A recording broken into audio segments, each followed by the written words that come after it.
Tonight, we're diving into the stories rangers don't share with the public, the ones buried in incident logs and late-night dispatch calls. Real accounts of missing persons, impossible sightings, and the kind of encounters that make even veteran rangers reconsider walking the trails after dark. These are national park nightmares. And the lost hiker's last transmissions. If you're watching this alone, maybe keep a light on. And if you ever find yourself hiking deep in the backcountry, remember, some things in the woods don't want to be found. And some things don't want you to leave.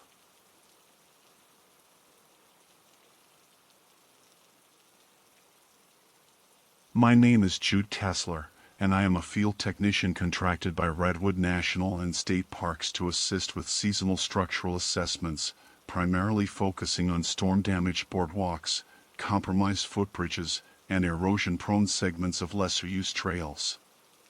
The incident I am about to describe occurred during a single workday in late September, and every detail I recall has been recorded here as accurately as my memory allows. I began the day at the Lost Man Creek trailhead. The air was cool in that heavy, earthy way unique to the redwoods, where moisture clings to everything and the forest still feels half asleep.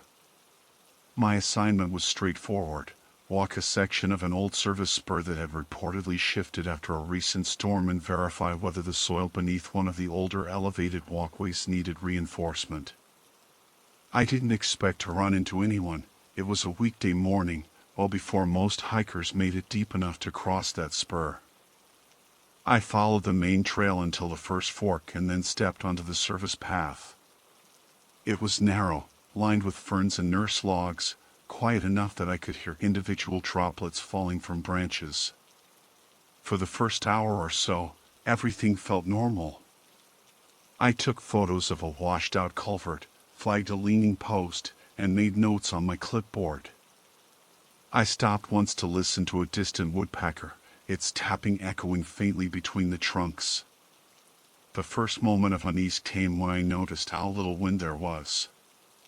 The canopy usually breathes with constant movement here, soft gusts, shifting shadows, that low whisper you get when the upper branches sway. But the air was still. Not unnervingly so at first, just still. It made the forest feel heavier, like sound wasn't traveling properly.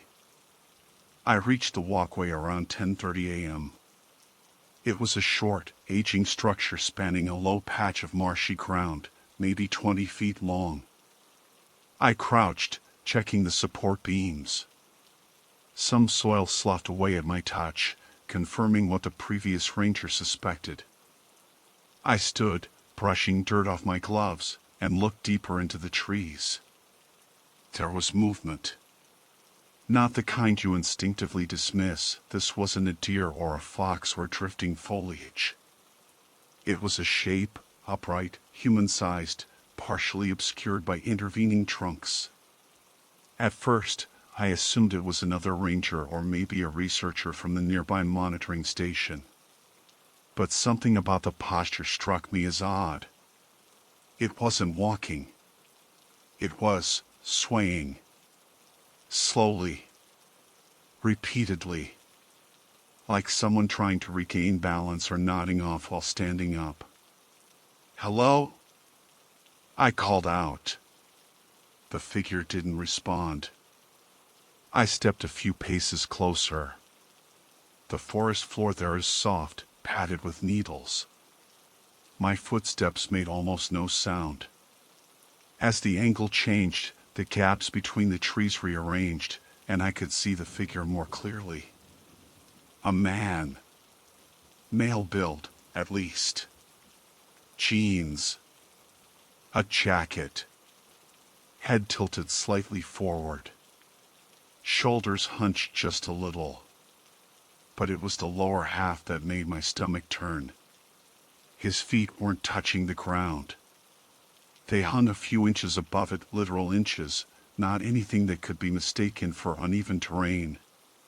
No ropes. No harness. No branch above him. No tension line. Nothing. Just a man suspended in still air, drifting left to right in a rhythm that did not match any wind pattern because there was no wind at all. I froze. My first instinct wasn't supernatural fear. My brain rushed to find some realistic explanation. A broken tree limb wedged behind his collar, a fall stopped by some unseen snag, maybe even an unconscious hiker caught up in a bizarre accident. I even thought he might be experiencing a medical emergency, seizure, shock, something causing him to sway. "Sir?" I tried again, louder. "Are you injured?" This time, the figure's head shifted. Not quickly, slowly, gradually, as though hearing me only after a delay. His chin lifted a fraction. That was enough to show me the rest of his face. His eyes were open. His expression was strangely neutral, neither distressed nor blank. Just present. Aware. That was somehow worse. I reached for my radio. The park required immediate reporting of any unresponsive or potentially injured person, especially in remote areas. But the radio, clipped to my pack strap, crackled with static the moment I pressed the call button. Not unusual in dense forest, but the timing made me feel suddenly exposed. I stepped closer, raising my voice again. "I'm going to approach you, all right? Just stay still." The irony of telling a floating man to stay still hit me a beat later, but I kept moving. My hand hovered near the multi-tool in my belt, not for defense but for practicality. If he was hung up on something invisible from this angle, I might need to cut him loose. He swayed again. Left. Right. The same pace. The same arc, mechanical. Almost metronomic. When I reached a point where nothing blocked my line of sight, I expected some trick of perspective to reveal itself, a rope thin as fishing line, a narrow branch, anything. Instead, the horrifyingly simple truth became obvious. There was absolutely nothing holding him up. The forest was silent around us. Not that ordinary soft silence, but a complete absence of ambient noise. No birds. No insects. No dripping water. I felt pressure in my ears, like altitude shift. My breath sounded too loud, like I was standing in a sealed space rather than open woods. I took one final step, slowly, reaching out a cautious hand. And the man's swaying stopped. Completely. His head tilted another degree upward, and this time his eyes open, steady, moved directly to mine. A cold rush shot down my back. Fight or flight surged up all at once, the way it does when you realize something is deeply wrong, but your mind refuses to name it yet. Then his right hand twitched. Not a big movement. Just a small, involuntary-looking jerk. But it was enough to break whatever spell of analysis I was trapped in. Enough to make me take half a step back. I didn't run, not yet. But every instinct I had was starting to scream. For a second, the forest felt too small, like the trees had closed in without moving. I steadied my breathing and lifted both hands to show I wasn't a threat. The man's right hand twitched again, a sharp, unnatural jerk, followed by a slower drift of his fingers curling inward. I'd seen seizures before, 3 times as a first-aid volunteer during my undergraduate years, and that brief flicker of recognition helped me push through the rising panic. Maybe muscle spasms could explain his position, too. Maybe he was caught in some tension line I still couldn't see. Maybe the angle was just wrong from every side. I spoke slowly, clearly. "I'm here to help you. I need you to blink if you can hear me." Nothing. Just that stillness, too precise to feel normal. I took one careful step toward him. Soft forest floor. Barely any sound. My boot sank into a patch of needles as I leaned in, scanning the space from his shoulders to the branches overhead. Nothing. No rope. No harness. No snag. Not even a shred of torn fabric. The jacket hung naturally from his frame. "Sir," I said, forcing calm, "I'm going to check for injuries. Don't move suddenly." As if he could. I reached out, my fingers hovering just inches from his sleeve. Before I touched him, he shifted, not the swaying motion from before, but a subtle, unnatural correction, like his body was trying to keep itself oriented in midair. His shoulders tilted almost imperceptibly, and his chest rose with a shallow breath. He was alive. My heartbeat spiked. If he was alive, then physics had an explanation, no matter how impossible it looked from where I stood. I reached for him again. His entire torso jolted forward an inch. I stumbled back, boot catching on a root. My knee hit the ground hard enough to jolt pain up my thigh. The man didn't lurch again. He just reset into that horrible, hovering pose, feet a few inches above the soil, toes angled slightly downward, like he was waiting for gravity to remember him. Okay, I whispered, not sure if I was speaking to him or myself. "You're okay." "I'm okay. This is just a weird fall. Suspended somehow. We can figure this out." I stood, brushing dirt off my palms, and forced myself to circle him. Slow steps. Controlled breathing. My boots barely disturbed the needles. I moved around him at a distance of maybe 6 feet, scanning, analyzing, looking for anything that could suspend a grown man in midair. Nothing. I circled again. My brain kept trying to fill in blanks, thin wire, branch lever, upward tension from some unseen source. But the physics refused to add up. His center of gravity didn't match any external support. No hidden device or line would cause the clean, perfectly stable way he hovered. I crouched near his feet. The space between his boots and the ground wasn't warped or disturbed.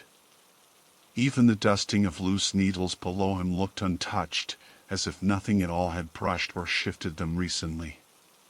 He wasn't swinging now. No motion. No breath. No twitch. I swallowed hard. I wasn't trained for this.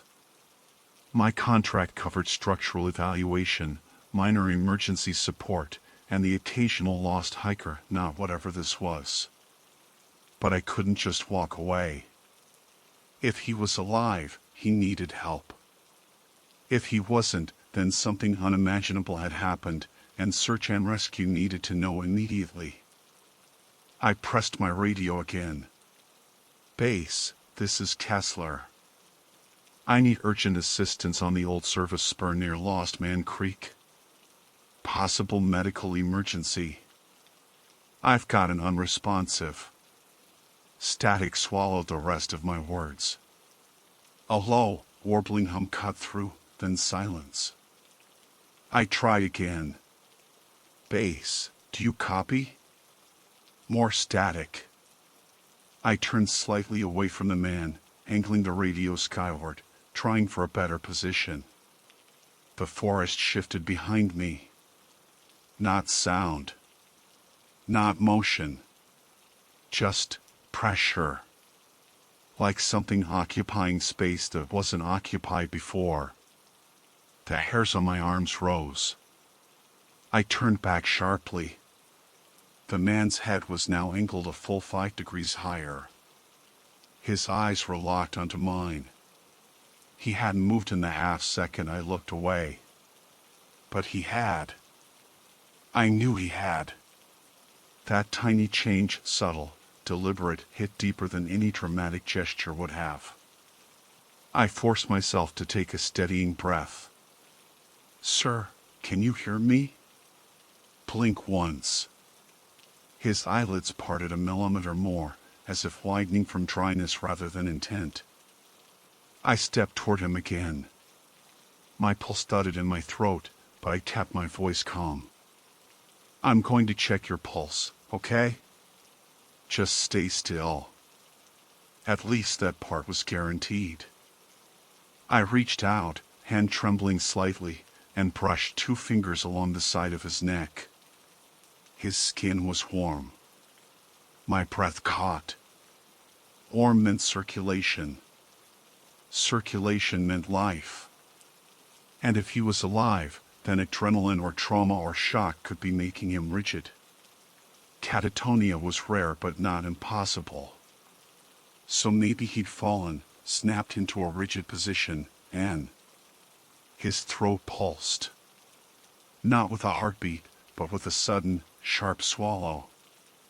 I jumped back so fast the heel of my boot slid. I caught myself on a nearby trunk, chest tight, lungs burning. The man remained rigid, suspended, staring directly at me with that impossible stillness. Another swallow. Slow. Deliberate. Like he was preparing to speak. But no sound came. My rational brain clawed for explanation. Airway obstruction? Dryness? Reflexive motion? But the precision of it, the timing, the way it aligned with my proximity, ripped through those excuses one by one. Something deep inside me whispered that I needed to leave the moment he tried to communicate. But I didn't want to abandon him. "Okay," I whispered, voice shaking worse than I wanted it to.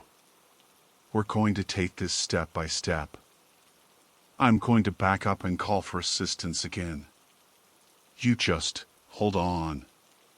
He blinked. One slow, heavy close and open. Not dryness. Not reflex. Intent. My heart nearly stopped. That tiny, undeniable sign of awareness shattered the fragile frame of rational explanations I'd been clinging to. The silence pressed harder. My lungs felt too tight. I backed up one step. Then the man's left hand twitched again, but not randomly this time. It moved in my direction. For a second, the forest felt too small, like the trees had closed in without moving. I steadied my breathing and lifted both hands to show I wasn't a threat. The man's right hand twitched again, a sharp, unnatural jerk, followed by a slower drift of his fingers curling inward. I'd seen seizures before, 3 times as a first-aid volunteer during my undergraduate years, and that brief flicker of recognition helped me push through the rising panic. Maybe muscle spasms could explain his position, too. Maybe he was caught in some tension line I still couldn't see. Maybe the angle was just wrong from every side. I spoke slowly, clearly. "I'm here to help you. I need you to blink if you can hear me." Nothing. Just that stillness, too precise to feel normal. I took one careful step toward him. Soft forest floor. Barely any sound. My boot sank into a patch of needles as I leaned in, scanning the space from his shoulders to the branches overhead. Nothing. No rope. No harness. No snag. Not even a shred of torn fabric. The jacket hung naturally from his frame. "Sir," I said, forcing calm. "I'm going to check for injuries. Don't move suddenly." As if he could. I reached out, my fingers hovering just inches from his sleeve. Before I touched him, he shifted, not the swaying motion from before, but a subtle, unnatural correction, like his body was trying to keep itself oriented in midair. His shoulders tilted almost imperceptibly, and his chest rose with a shallow breath. He was alive. My heartbeat spiked. If he was alive, then physics had an explanation, no matter how impossible it looked from where I stood. I reached for him again. His entire torso jolted forward an inch. I stumbled back, boot catching on a root. My knee hit the ground hard enough to jolt pain up my thigh. The man didn't lurch again. He just reset into that horrible, hovering pose, feet a few inches above the soil, toes angled slightly downward, like he was waiting for gravity to remember him. Okay, I whispered, not sure if I was speaking to him or myself. You're okay. I'm okay. This is just a weird fall. Suspended somehow. We can figure this out. I stood, brushing dirt off my palms, and forced myself to circle him. Slow steps. Controlled breathing. My boots barely disturbed the needles. I moved around him at a distance of maybe 6 feet, scanning, analyzing, looking for anything that could suspend a grown man in midair. Nothing.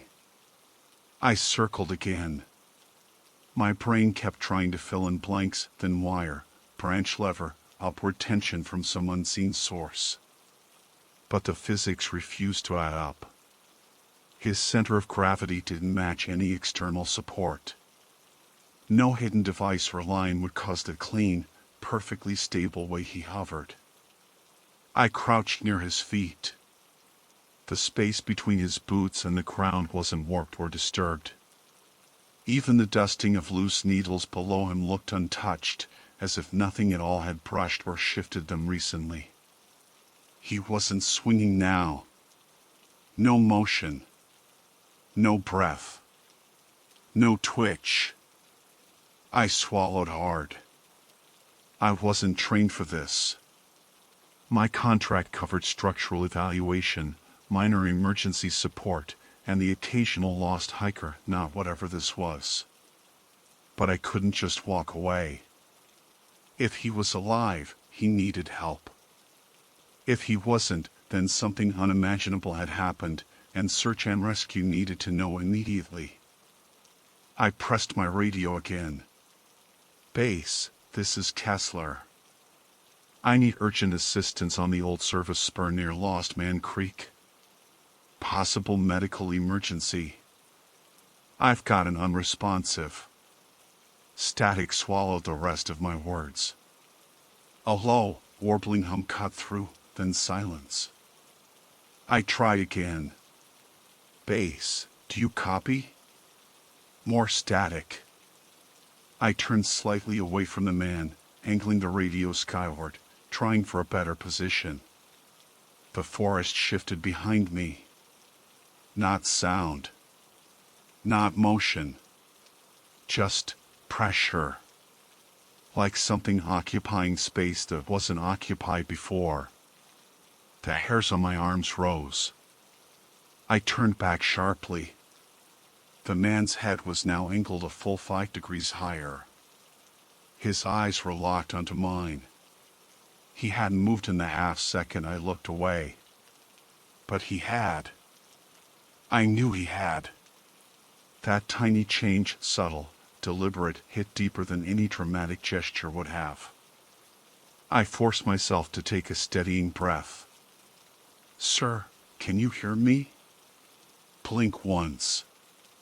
His eyelids parted a millimeter more, as if widening from dryness rather than intent. I stepped toward him again. My pulse thudded in my throat, but I kept my voice calm. I'm going to check your pulse, okay? Just stay still. At least that part was guaranteed. I reached out, hand trembling slightly, and brushed 2 fingers along the side of his neck. His skin was warm. My breath caught. Warm meant circulation. Circulation meant life. And if he was alive, then adrenaline or trauma or shock could be making him rigid. Catatonia was rare but not impossible. So maybe he'd fallen, snapped into a rigid position, and his throat pulsed. Not with a heartbeat, but with a sudden, sharp swallow. I jumped back so fast the heel of my boot slid. I caught myself on a nearby trunk, chest tight, lungs burning. The man remained rigid, suspended, staring directly at me with that impossible stillness. Another swallow. Slow. Deliberate. Like he was preparing to speak. But no sound came. My rational brain clawed for explanation. Airway obstruction? Dryness? Reflexive motion? But the precision of it, the timing, the way it aligned with my proximity ripped through those excuses one by one. Something deep inside me whispered that I needed to leave the moment he tried to communicate. But I didn't want to abandon him. "Okay," I whispered, voice shaking worse than I wanted it to. "We're going to take this step by step. I'm going to back up and call for assistance again. You just hold on." He blinked. One slow, heavy close and open. Not dryness. Not reflex. Intent. My heart nearly stopped. That tiny, undeniable sign of awareness shattered the fragile frame of rational explanations I'd been clinging to. The silence pressed harder. My lungs felt too tight. I backed up one step. Then the man's left hand twitched again, but not randomly this time. It moved in my direction. The movement was tiny, barely an inch of motion in the air, but it obliterated any illusion of randomness. His fingers didn't spasm. They extended. Toward me. Just slightly. Just enough to prove that whatever held him there wasn't holding him against his will. I froze, breath shallow. His hand settled back into stillness, but the implication stayed imprinted across my nerves. He was aware. He wanted something. And whatever this was, I was standing far too close to it. I forced myself to speak, though my voice thinned out with the dryness in my mouth.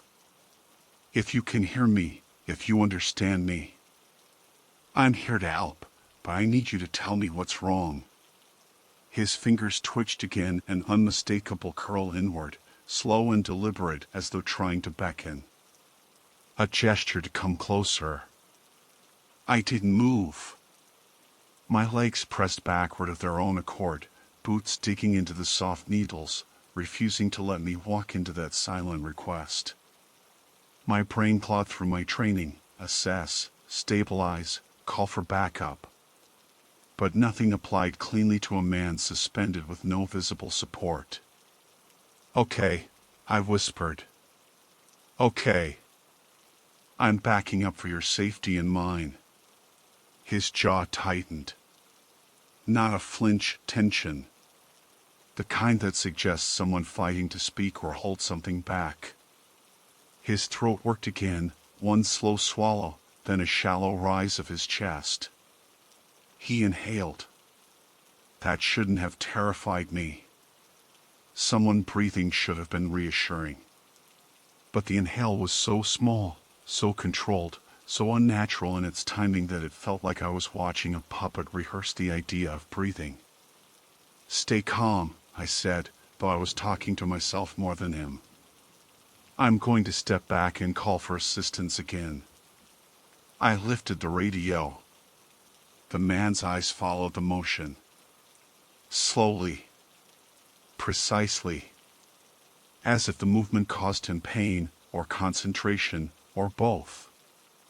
The static on the radio buzzed faintly. A thin undercurrent like interference wasn't just a byproduct of distance but proximity to him.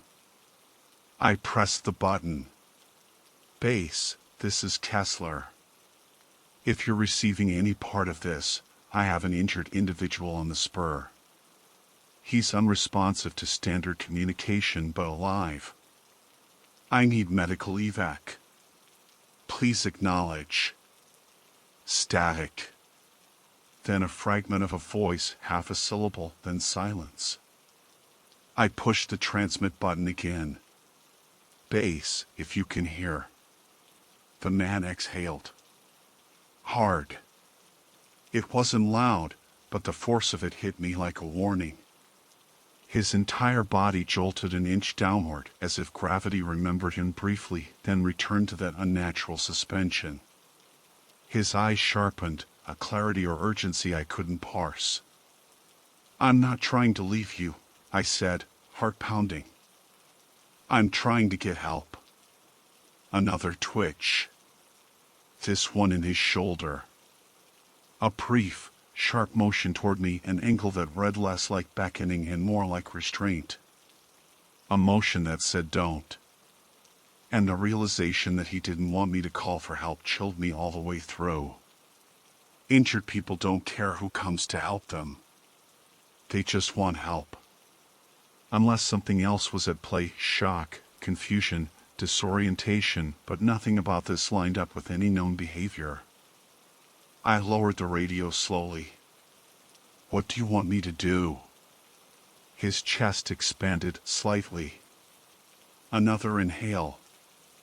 Longer this time. And then his head tilted, barely perceptibly, not up, not down.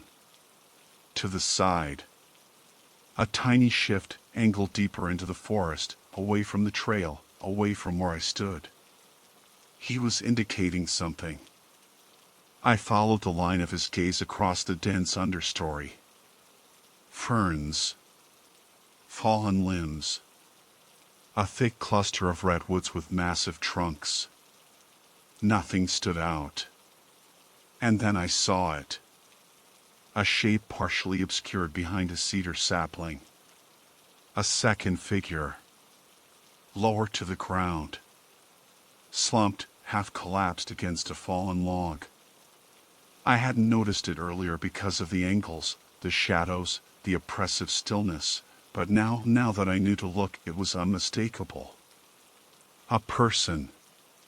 Oh my God, I whispered, pulse lurching. There's someone else. The hovering man blinked once.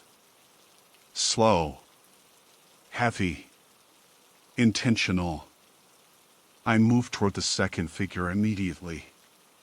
The urge to flee had evaporated under the sudden surge of duty. If the man was pointing me towards someone injured, then whatever was happening to him could wait.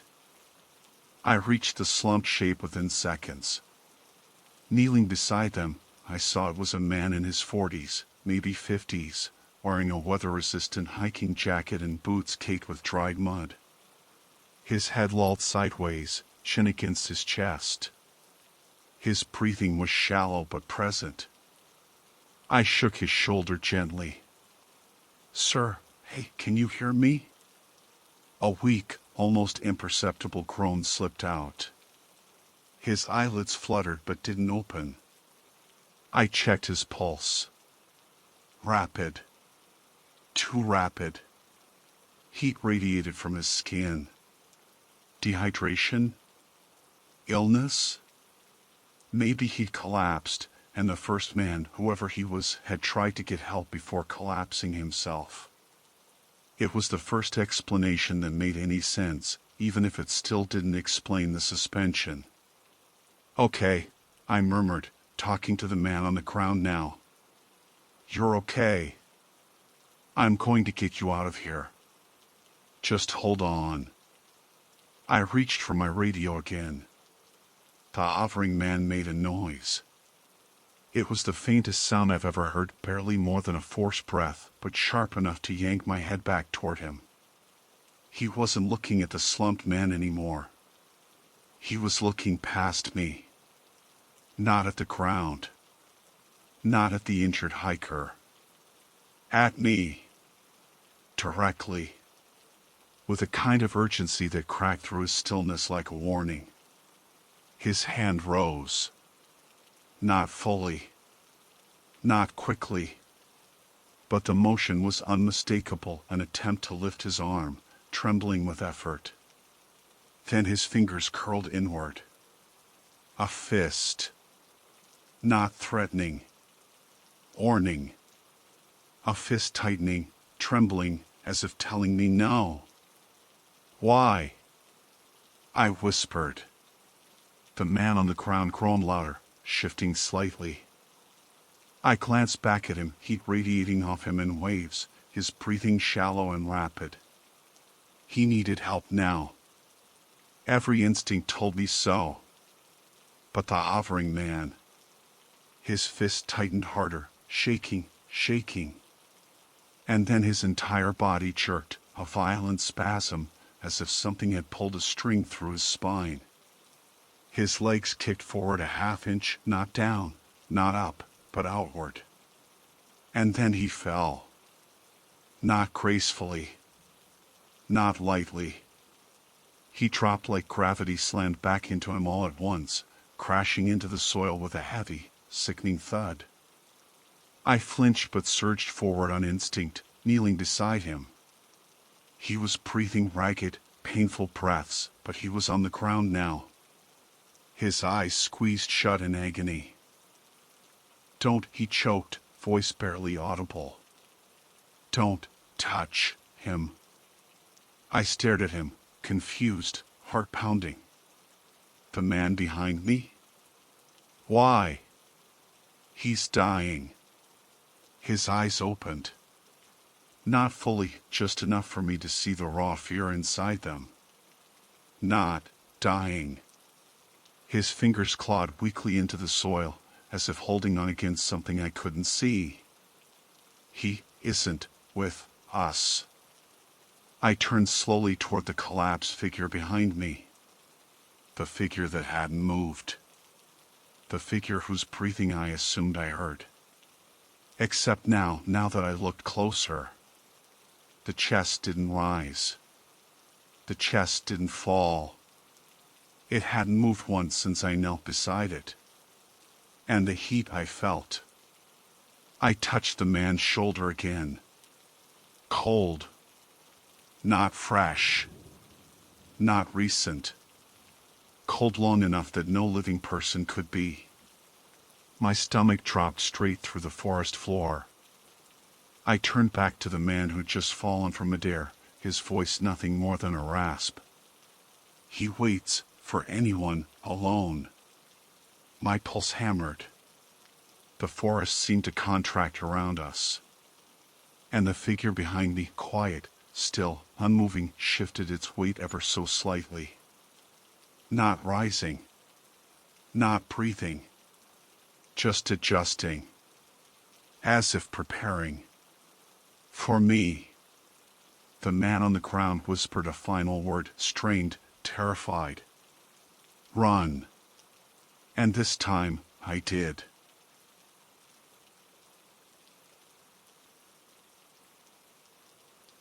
My name is Mira Solon, and on the afternoon of October 14th, I arrived at my reserved backcountry site along the Needles district of Canyonlands National Park.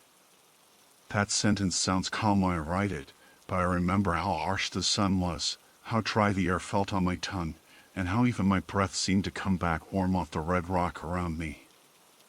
I'd planned the entire trip down to the minute, permits, mileage, water refills, the exact time I need to break camp the next morning to beat the heat and the long exposed miles back to the trailhead. I mention that because I'm the sort of person who sticks to plans. I don't improvise. I don't wonder. When something goes wrong, it's usually because something else interfered, not because I drifted off schedule. I set my pack down at the designated clearing, a circle of packed dirt with a low stone ring marking the official fire area. Fires weren't permitted that season, so it should have been nothing but cold rock and old ash. It was cold, actually abruptly cold. Cold in a way that didn't make sense considering the sun still blasted the plateau in full, punishing cold. I crouched to inspect it, expecting to see maybe a shadow pulled inside the ring or a leftover ember someone had buried incorrectly. But it wasn't shadow. It wasn't an ember. It was just stillness that felt wrong. As I touched the stones, they were cooler than the surrounding air, almost refrigerated. I pulled my hand back and rubbed my knuckles without knowing why. Something about it made my chest tighten. I shook it off, told myself heat exhaustion messes with perception, and got to setting up my tent. The whole area felt too quiet, even for canyonlands. Usually there's some distant wind scraping between rock fins or a raven's croak echoing along a canyon wall. But every time I paused to listen, I heard nothing but the soft shifting of my pack or the plastic rustle of my tent poles sliding into place. I tried to tell myself it was peaceful. It didn't feel peaceful. When the sun dropped lower, the temperature swung fast, hot to mild to creeping cool. I sat on a folding camp stool, filtered the last of my water from a small pothole near camp, and watched the sky bleed orange across the sandstone. It was the kind of evening you tell people about back home. The kind that makes you glad you hiked out so far. Then the fire ring made a sound. It was subtle at first, a gentle ticking, like cooling wood or tiny cinders collapsing into ash, not loud, not sharp, just the unmistakable cadence of a dying campfire. Except there was no fire. No smoke. No heat. Just that cold ring of stones with nothing inside it but dust. I froze mid-sip. The ticking grew soft and rhythmic, like little snaps and crackles.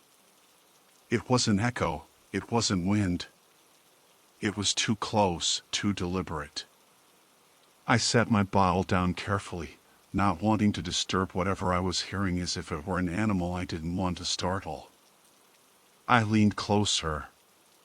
And I swear on my own need for rational explanations, it sounded exactly like someone rolling a stick through embers, nudging coals that didn't exist. I whispered, "Hello," because that's what you do out there. You assume other hikers. You assume someone approaching camp. You assume the most normal thing possible. The fire ring answered me.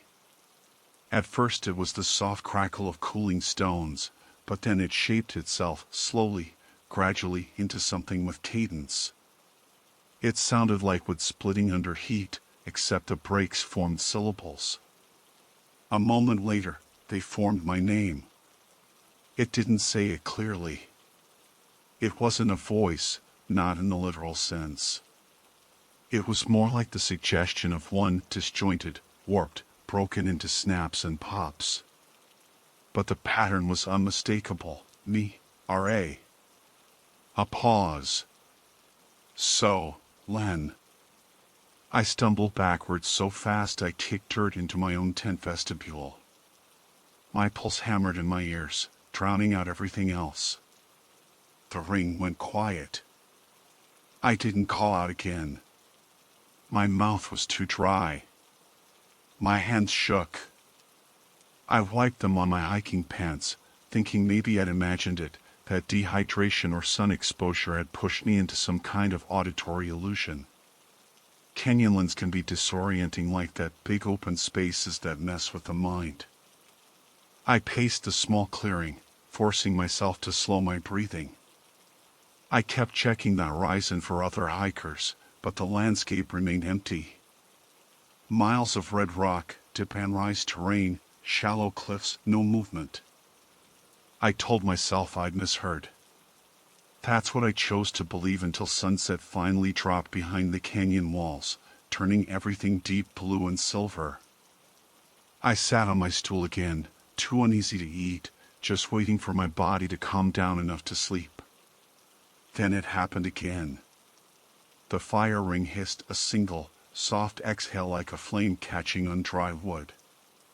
The sound expanded into a whisper so faint I might have missed it if I weren't already staring straight at the ring. This time it didn't say my name. It recited a list. Snaps, pops, soft collapsing crackles, that uncanny mimicry of burning wood. but I recognized the rhythm, the sequence, the pattern. It was reading my itinerary, the exact order of my planned stops, the mileage between each one, the time I marked for water refills, the time I'd scheduled to leave camp at dawn, down to the quarter hour. It whispered the numbers like brittle twigs snapping. It spelled out the trail junctions in tiny crackles. Every detail I'd written in the notebook tucked inside my pack. And I hadn't shown that notebook to anyone. I didn't move. I didn't breathe.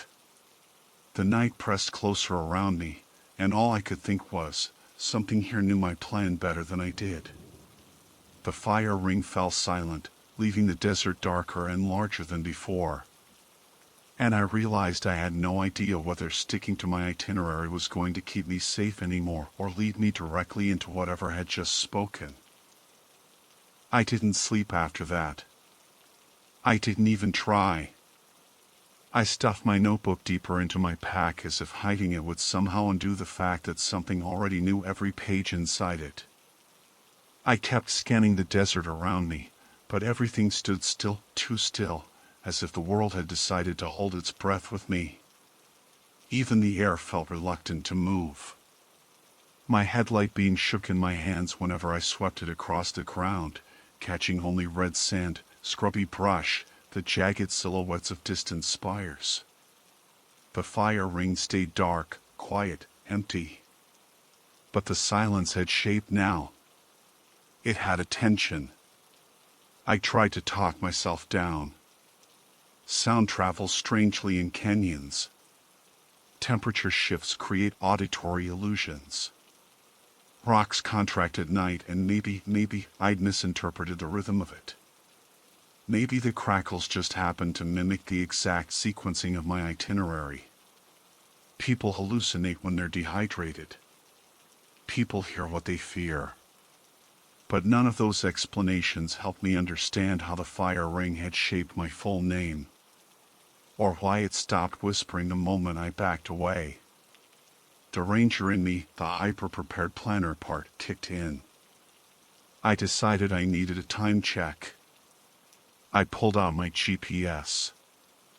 I wasn't planning to hike out. It was too dark to move safely over slick rock. I just needed to know how much night I was up against. The screen flickered, brightened, then dimmed again like the battery was dying. But it shouldn't have been. I had charged everything the night before. I tapped the side, shook it gently. The display blinked to life long enough to show 9:42 p.m. before dimming to black again. When I pressed the button a second time, it refused to turn on at all. I turned on my phone, same thing. It booted, flashed the canyon wallpaper, then froze. I held my breath, waiting for it to respond. When it did, it didn't do what I expected. A single notification appeared across the lock screen. "You're late." I stared at the words for a long time, my thumb hovering over the display. My phone didn't pull signals out here. I knew that. I kept it in airplane mode the whole trip. That message couldn't have come from anywhere. And it vanished before I even touched it, dissolving like dust swept off a surface. The screen went blank, and then the entire phone powered down. I set it face down on my stool, heart pounding. The desert around me didn't change. The sky didn't flicker. The fire ring didn't whisper. But something in the darkness felt newly alert, as if whatever had spoken through the dead stones had also realized I wasn't following the plan it had recited.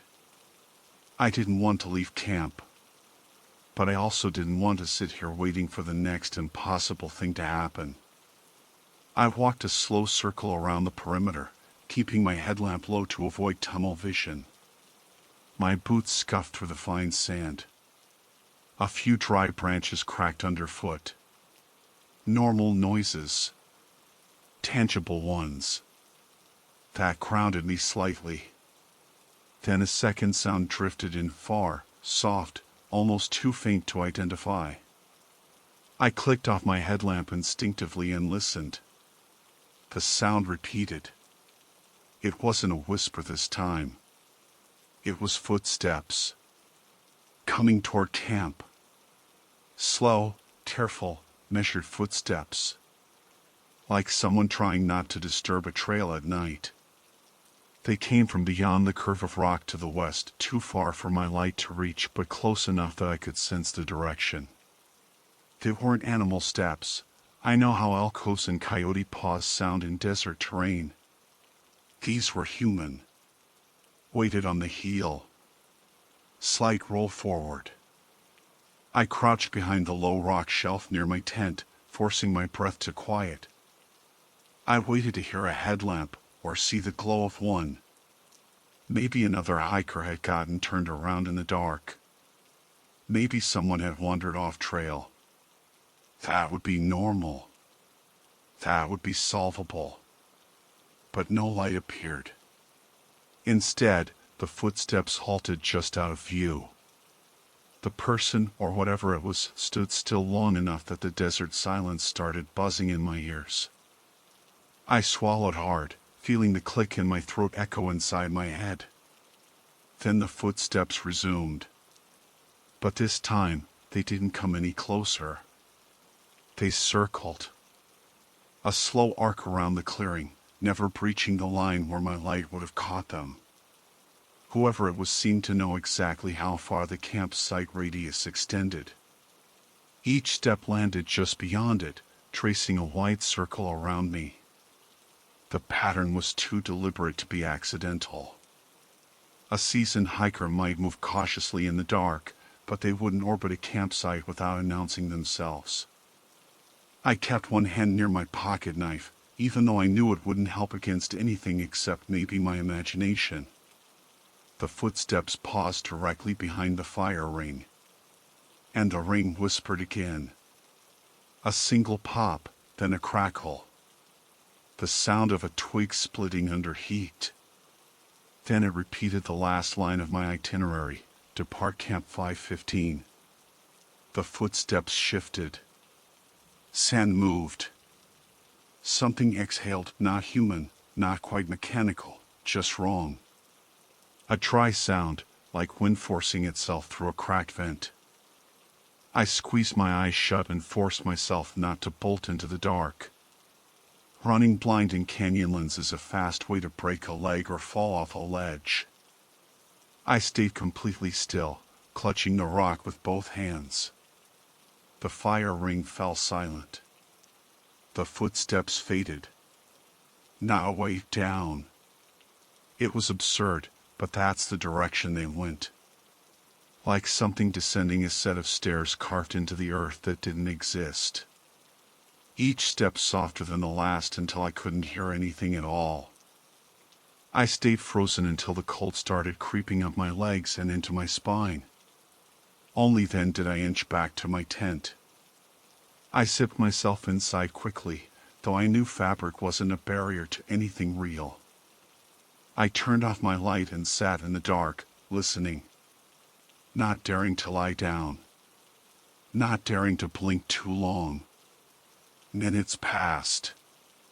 Maybe an hour. The desert remained still. Then the zipper on my tent pulled gently, just enough to tug the teeth tight. No hands. No shadow. Just the pressure of something testing whether the closure held. And then the tiniest crackle from the fire ring outside. 5:15. Like it was reminding me. Or warning me. I didn't move for a long time after the zipper twitched. I kept one hand pressed flat against the tent's inner wall, feeling the nylon vibrate faintly with the cooling night air. Nothing pressed back. Nothing brushed the fabric. But I couldn't shake the certainty that something waited outside, not pacing anymore, not whispering, just waiting, as if I were the one who needed to make the next move. I checked my watch. It was dead. Not the battery is low, dead, just blank. No numbers, no faint glow, no sign it had ever worked in the first place. All the devices that could tell me the time had failed. Except one. The fire ring. I didn't want to rely on it. I didn't even want to look at it. But as the desert chilled further, the air around the tent stiff with pre-dawn cold, I realized the only thing keeping me paralyzed was the question of whether it was close to morning. The fire ring had said 5:15. If it was truly early morning now, I needed to be ready. Leaving before first light in canyon country is risky, but staying felt worse. I unzipped my sleeping bag, stuffed it into my pack, and kept every movement slow, quiet enough that nothing outside would hear the nylon shift. My tent felt so small in that moment, like a thin capsule suspended in an enormous silence that was just waiting for me to step out. When I finally crawled to the zipper, I held my breath. I eased it down an inch. Then another. No reaction. No sound. I stepped out into air that bit at my skin. The sky overhead wasn't fully bright, but the eastern horizon glowed enough to turn the canyon walls pale blue. Dawn was close. The world wasn't safe, but it felt reachable again. I kept my headlamp off and glanced toward the fire ring. Nothing. Just cold stones. No impression of heat. No whisper.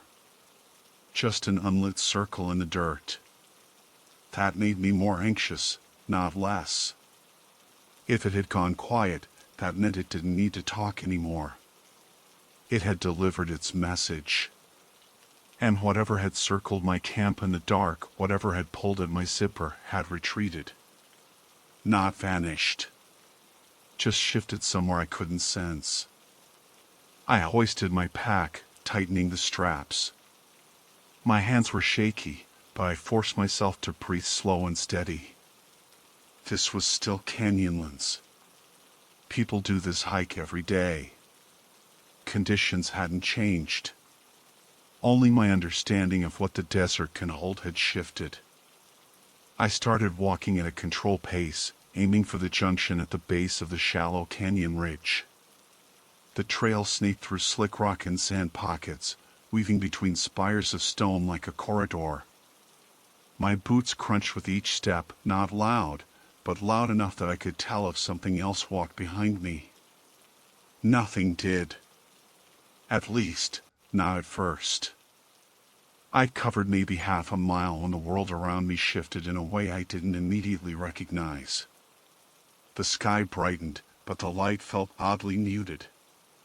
Shadows stretched longer than they should have at that hour. I kept pausing to judge whether the sun was rising abnormally slow, but the brightness crept along normally. It was the shadows that felt wrong, as if they were tied to something other than the sun. I reached the junction and crouched to check the cairns marking the route. They looked undisturbed. Balanced stones, clean lines, the same formation I'd passed on my way in. I was about to continue when a soft scrape echoed behind me. I turned quickly. No one. Only the open corridor of rock and sage. I took a step forward and the sound repeated. One step behind mine. A delay. A single mirrored footfall. Then silence.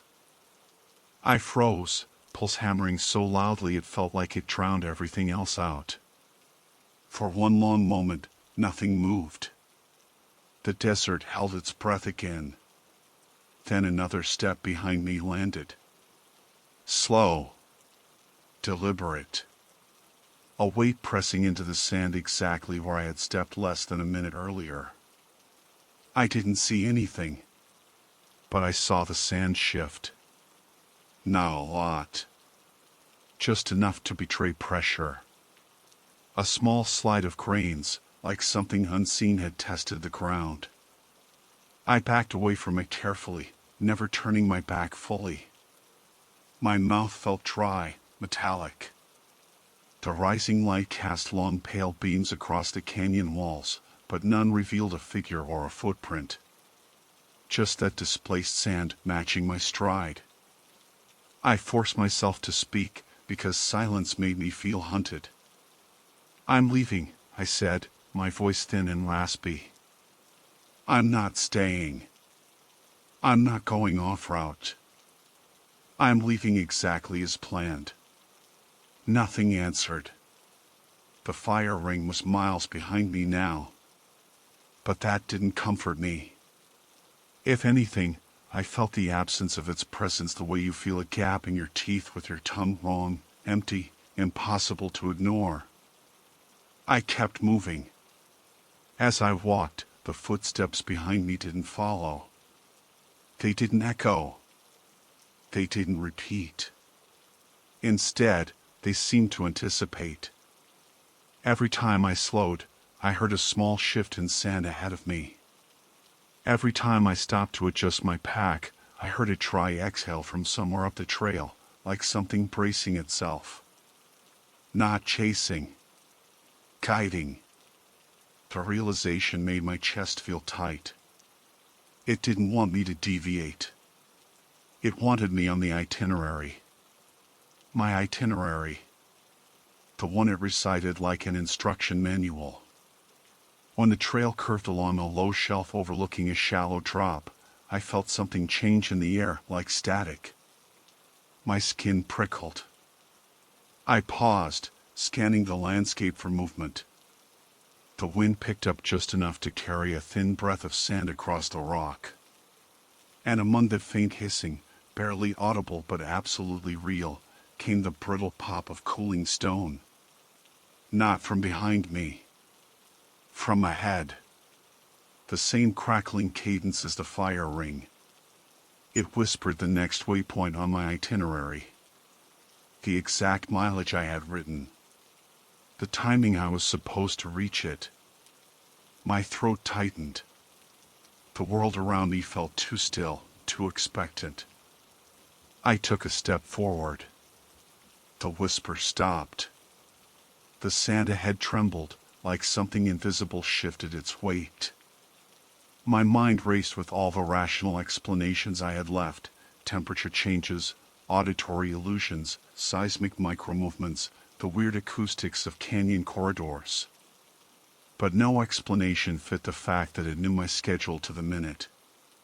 None explained how it repeated information written in a closed notebook inside my pack.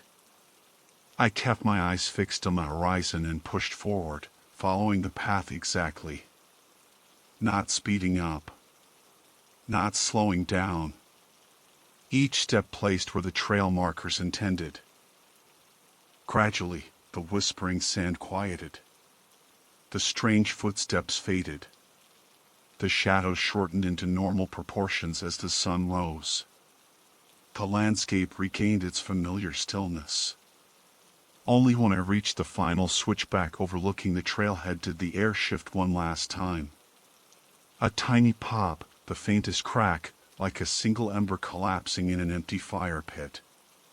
And then, impossibly soft. "You arrived, on time." I didn't run. I didn't look back. I stepped off the trail and didn't stop walking until the ranger station door closed behind me. I didn't tell them what happened. I just handed over my permit, signed the exit log at exactly 7:58 a.m., and kept my eyes straight ahead.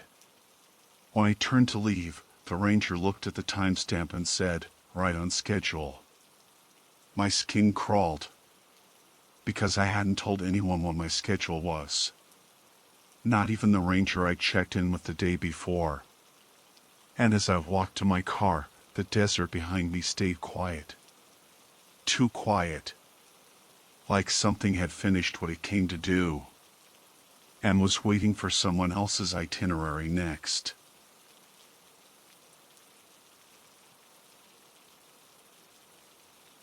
My name is Harlan Vick. I am a 43-year-old field ecologist under contract with Big Bend National Park for a week-long survey assignment, and the account I am about to give details the events that occurred during a single day on the eastern edge of the Chizos Basin. The details are precise to the best of my ability, documented while the memory was still raw, and recorded with the full intention of maintaining accuracy rather than dramatization. I arrived at the basin before sunrise, the sky still a washed-out gradient that hadn't chosen between night and morning. My task was simple enough: check a cluster of environmental sensors along a narrow ridge that curved toward Casa Grande Peak, note the battery levels, clear dust from the anemometer vanes, and radio in any irregularities. The air felt oddly cold for early summer, not sharp but aware, like it was watching itself settle across the desert. I signed in on the log sheet at the ranger station, clipped my radio to my strap, and started the 2.8-mile trail. The footing was familiar: crushed volcanic rock, stretches of hard-packed dirt, scattered sotol blades catching the early light, and I moved along it without much thought. The horizon was dark orange by the time I reached the first sensor tower. Nothing unusual. Nothing strange. Nothing that should have prepared me for what came later. I pulled out my radio to report in, mostly just to check that it was functioning. Static at first. Normal. Then a clean tone. Also normal. Then, right when I pressed the transmit button, something cut across the line, one sharp pulse followed by a faint clicking that made my stomach tighten. I lifted the radio closer. "Harlan to base, testing channel 5, I said. The radio crackled back. Then the static cleared. "Harlan Vic, field ecologist. Reported missing at 0900 hours. Last known location near the eastern ridge." I froze. It wasn't a ranger's voice. It wasn't interference. It wasn't a pre-recorded message. It was my voice. Not similar. Not close. Mine cadence, tone, the slight rasp that shows up when I speak too early in the morning. I waited for more, but the line dropped back into static like nothing had happened. I pressed my fingers along the radio casing, checking temperature, battery, and antenna connection in some reflexive attempt to ground myself in something explainable. Radios can pick up cross-channel bleed. They can bounce off canyon walls and pick up old transmissions. They can mimic patterns. But mimicking my voice, with a timestamp for tomorrow, wasn't on any list I'd ever been trained on. I re-clicked the antenna. "Base, do you copy?" My voice sounded thin, insufficient. Silence. "Harlan to base, requesting confirmation of last transmission." Still nothing. The desert was too quiet around me, as if the air had flattened itself. I had two choices: pretend it didn't happen or follow protocol, which meant documenting the anomaly and continuing the survey until I could return to the station. I convinced myself it had to be some kind of atmospheric distortion. Big Bend is famous for weird radio propagation at sunrise, and moved on. The trail stepped upward along a series of tight switchbacks. I kept thinking about the phrasing I'd heard: reported missing. Not failed to check in. Not out of contact. Missing. If it had been a rogue recording, why use that phrasing? Why use my full name? Why specify a time? Every few steps, I found myself checking over my shoulder, expecting what, exactly? Me? That version of me the message had come from? The idea was absurd, but the desert has a way of holding the ridiculous just long enough to make it feel possible. By the time I reached Sensor Tower 2, sweat had begun to gather beneath my collar. The sun finally broke over the ridge, crisp and white, bleaching the distant mesas. I pushed the ladder up, climbed, and ran a quick diagnostic on the voltage panel. Everything read clean. No dust clogging the vane hinges. No damage to the casing. Perfectly boring. I pulled my radio again. Harlan to base, sensor 2 was within normal parameters. Static. Then faint another flicker. Not a voice, not words, but the same subtle clicking I'd heard earlier. Almost like someone tapping lightly on the microphone. I lowered the radio and held it still. The clicking stopped. I could feel my pulse in my fingertips. I scanned the ridge, the basin beyond it, the brush line below. Nothing but the dry whisper of wind sliding across rocks. I decided I'd finish the third sensor check and turn back early. Not out of fear, I told myself, but out of caution. Out here, caution keeps you breathing. The third sensor stood on a slanted plateau overlooking a long drop toward Boot Canyon. I stepped across the rock shelf carefully, boots grinding softly against the stone. A raven launched itself from a nearby juniper, beating the air with heavy wings. The sudden movement scraped raw nerves I didn't realize I had. I pressed the diagnostic button on the third sensor panel, and the readout illuminated with the slightest flicker, just a half-second dimming. If I hadn't been staring directly at it, I would have missed it. Battery voltage, nominal. Wind vane, normal rotation. Humidity gauge, fluctuating slightly.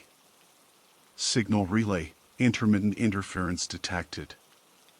I leaned closer. Interference this early wasn't common. Not with weather this stable. I reached for my radio again, more hesitant than I wanted to admit. Base, reading minor interference on sensor 3. Do you copy? The response came faster this time. Immediate. Crisp. Harlan Vick. Field ecologist. Last contact attempted 0900 hours. Final transmission, in progress. My chest went tight. The voice was mine again. Except this time, I could hear something else layered beneath it, like wind passing through metal or a second version of my own breath, slightly out of sync. I backed up. My boots slid on loose gravel. The ledge beneath me felt suddenly too narrow, too angled, as if the entire ridge had shifted half an inch while I wasn't looking. The radio crackled louder. "Harlan, do not move," my voice said. "You are." The line cut out. Not faded. Not garbled. Cut. Clean. Like something severed at mid-word. I stared at the radio in my hand, waiting for it to come back. It didn't. And that was the moment I realized I wasn't hearing a message from tomorrow. I was hearing a message sent to me. From somewhere I hadn't reached yet. From some version of events I hadn't walked into.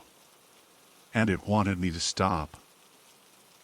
I tried the radio again, tapping the casing lightly with my thumb as if the problem were mechanical and not whatever I just heard. The screen glowed normally. Battery at 84%.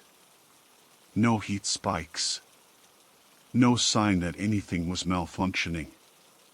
It was unnervingly ordinary, which somehow made the whole thing worse. I started back toward the main trail, moving faster than before. Not a jog, but the kind of brisk walk you do when your instincts start pulling you by the collar.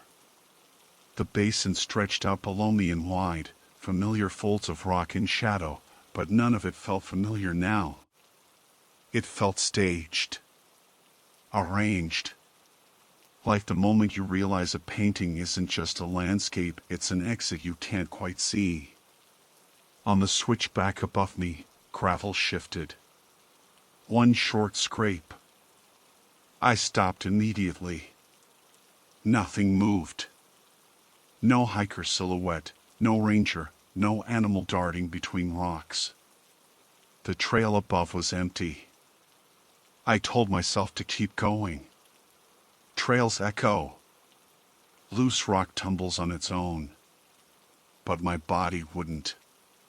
It waited, tuned to every small sound. When nothing followed, I forced myself onward, each step too loud.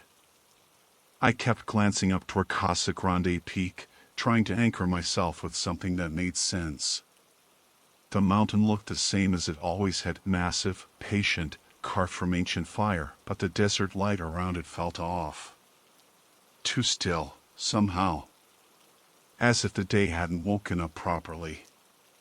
At the next bend in the trail, my radio clicked twice. 2 crisp pops. Not random static. Not wind interference. It was the same clicking I heard beneath the earlier transmission. I lifted the radio slowly. "Base, if you're receiving anything, please confirm." Silence answered. Then, barely above a whisper, the clicking shifted. It became slower, more spaced, following the rhythm of footsteps. My footsteps. I checked behind me again. Nothing. I cupped the radio closer. The clicks matched each of my steps exactly. I stopped walking. The clicks stopped. I took 1 step backward. 1 click backward. My throat tightened. This wasn't a message. It wasn't a voice. It was my own movement feeding back into the radio channel, as if something were analyzing the sound, measuring me. Something natural, I told myself, echo, feedback loop, frequency overlap. Something that could be explained if I could just stop reacting like an animal that had smelled fire. I pulled the radio's antenna out slightly and reseated it. The clicks stopped immediately. The relief was ridiculous and short-lived. Because a second later, the radio came alive again, loud enough to make me flinch. "Harlan Vic," my voice said, breathless, strained. "Do not descend." I turned a full circle, scanning every direction. My heartbeat drowned out the desert silence. The voice continued. "Trail is compromised. You will not." Another cut. Same severed edge. Mid-word. I felt the urge to shout at the empty ridge, demand what that other version of me was trying to say. But shouting here never helps. The desert doesn't answer, and when something does, it only gets worse. I shoved the radio into my vest pocket and kept moving, but I no longer trusted the trail under my boots. It felt like descending into a blind corner. Every time the path turned, my breath held on its own. About a quarter mile down, I found the first sign something was physically wrong. A bush Texas rainbow cactus was crushed at a strange angle, like a boot had kicked into it. But the ground around it had no tracks. No soil displacement. No indentation on the surrounding gravel. Just that one violent mark. I crouched and ran my glove over the cactus spines. Some were broken fresh. The inner flesh was leaking moisture. It hadn't happened long ago. I checked the slope above. Checked the slope below. The angle didn't make sense. Nobody could have stepped here without leaving a mark. Something else had rolled over it, maybe rockfall or loose debris, but the surrounding ground was untouched. I stood, backing away slowly. The radio buzzed again, not a voice, not clicks, just a low-frequency hum that made my teeth ache. Then it stopped. I exhaled, long and shaky. When I reached the small limestone overhang halfway down the ridge, sunlight had fully claimed the basin. It should have been comforting. The desert at midday is harsh, unforgiving, blinding, but it's honest. Whatever hides, hides at night, not under full sun. But something about the light felt wrong. Too flat. As if everything were lit from the wrong angle. I ducked under the overhang to take a breath and drink water. I hadn't realized how dry my throat had gotten. As soon as my pack hit the ground, my radio, without me touching it, clicked to life. This time it wasn't my voice. Harlan, a different voice said. A ranger. Male. Mid-30s, maybe. A voice I didn't recognize. If you can hear me, we received a call from your line. We're trying to confirm. My breath froze. I snatched the radio up. This is Harlan Vick. I did not make any outgoing calls. Repeat, I did not transmit anything. What exactly did you receive? Silence. Then the ranger voice returned, quieter. It was a distress call. Weak. Timestamp for 0900 tomorrow. Are you injured? No, I said immediately. Then slower, more honest. I don't know. I pressed my hand to the side of the radio. It felt too warm. Not overheating, but like it had been in use for hours instead of seconds. The ranger continued. Signal came from your GPS coordinates. We're sending someone toward your last known location. No, I blurted. Don't. There's something wrong with the transmissions. I'm heading back to the station. I'll meet you there instead. Another pause. The kind that stretches just a little too long. Copy that, he said finally, though his tone carried doubt. Keep your radio on. If you lose signal, move to higher ground. I will. I clipped the radio back to my vest and stepped out from under the overhang. The moment sunlight hit me, the radio emitted one last, faint sound. My own voice whispering, barely audible. You're going the wrong way. I spun, searching the ridge for any possible explanation, reflection, echo, a second hiker, anything. But the desert was empty. The trail behind me looked the same. The trail ahead looked the same. But neither felt safe anymore. Still, I forced myself downhill. Because if the voice from tomorrow was right, then I had only hours left to avoid becoming missing. And if it was wrong, then something out here was using my voice for a reason I hadn't yet understood.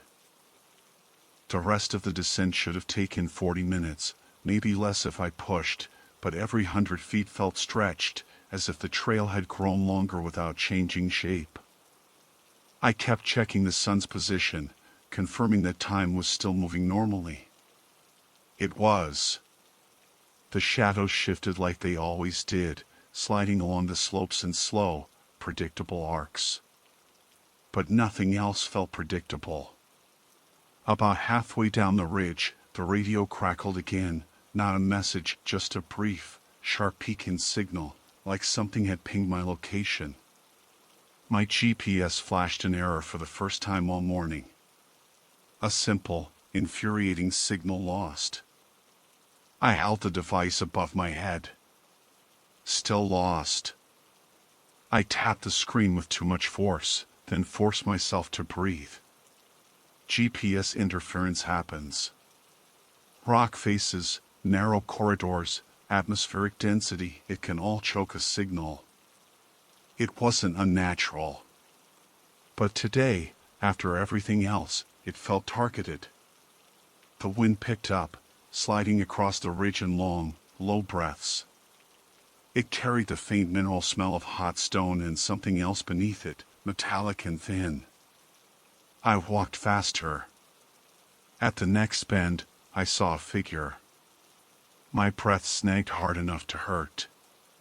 For one moment, one bare, unsteady moment, I thought I was looking at myself.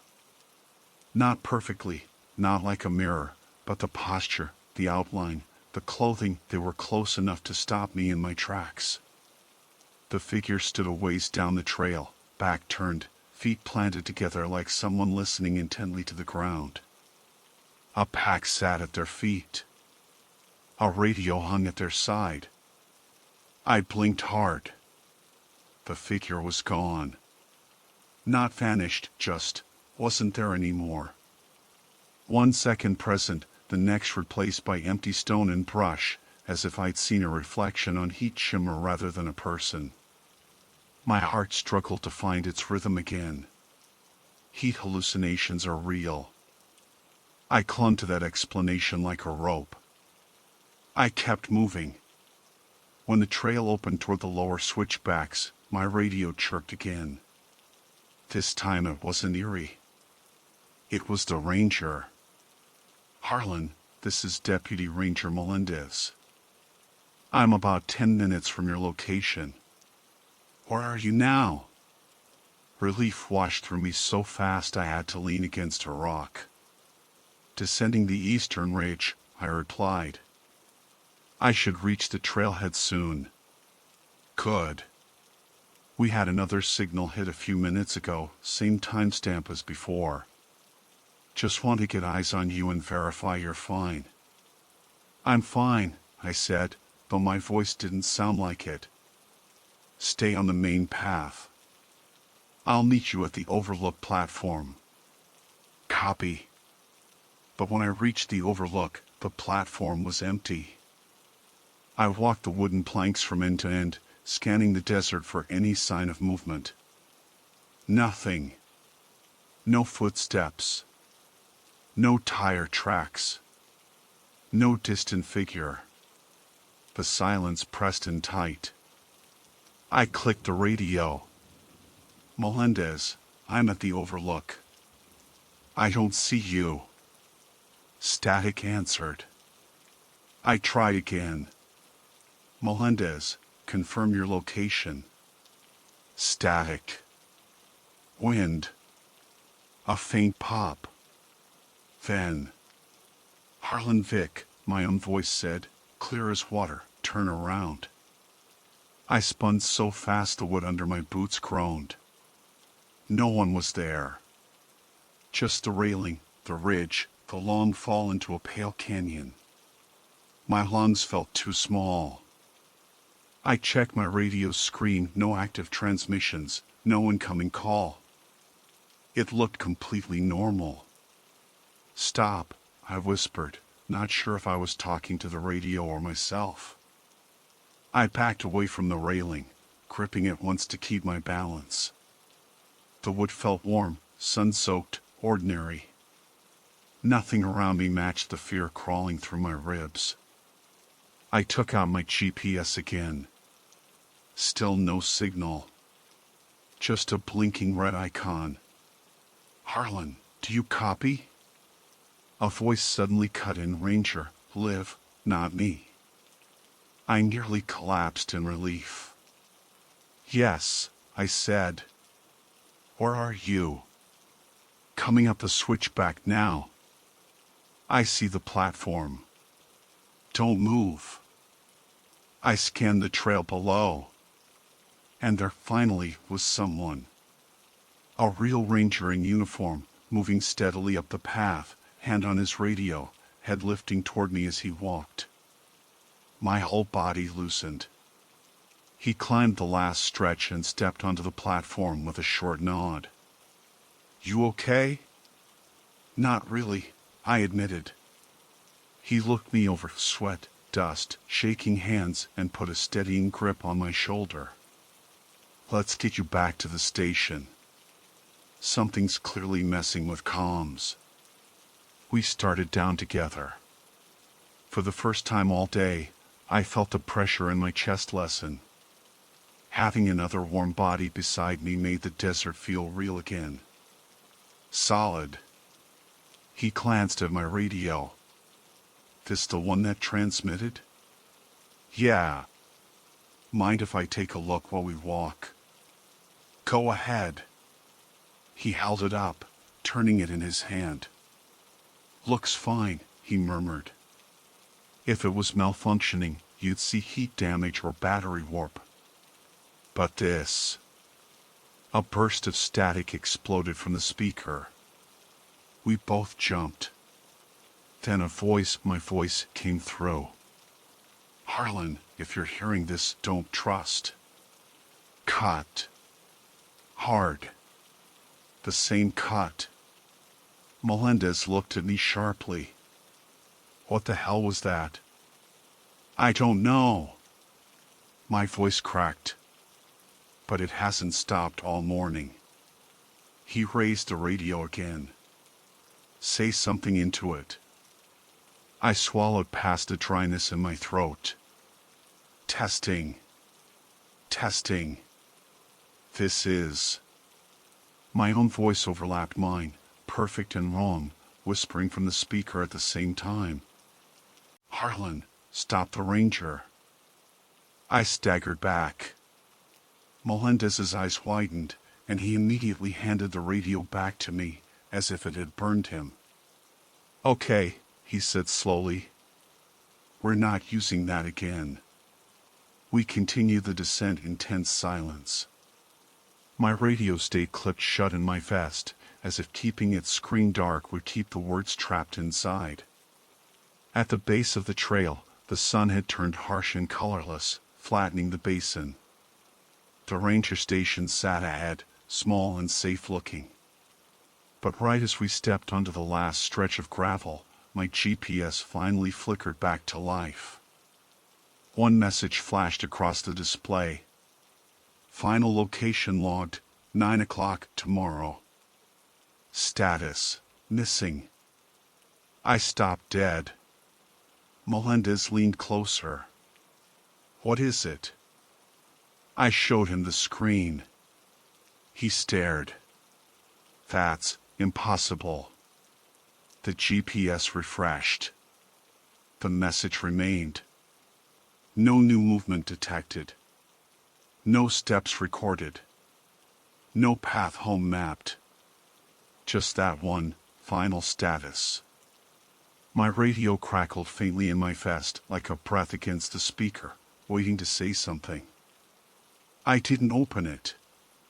Because whatever version of me was trying to speak, he was already missing.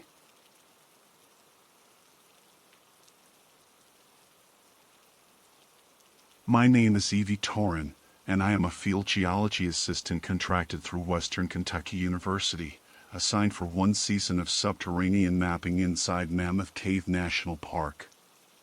As of the date of this account, I have completed over 24 official survey excursions without incident, and I am submitting this narrative in a purely factual manner, with no embellishment, because I need a record of what happened in Case File 24 during the afternoon survey of June 18th.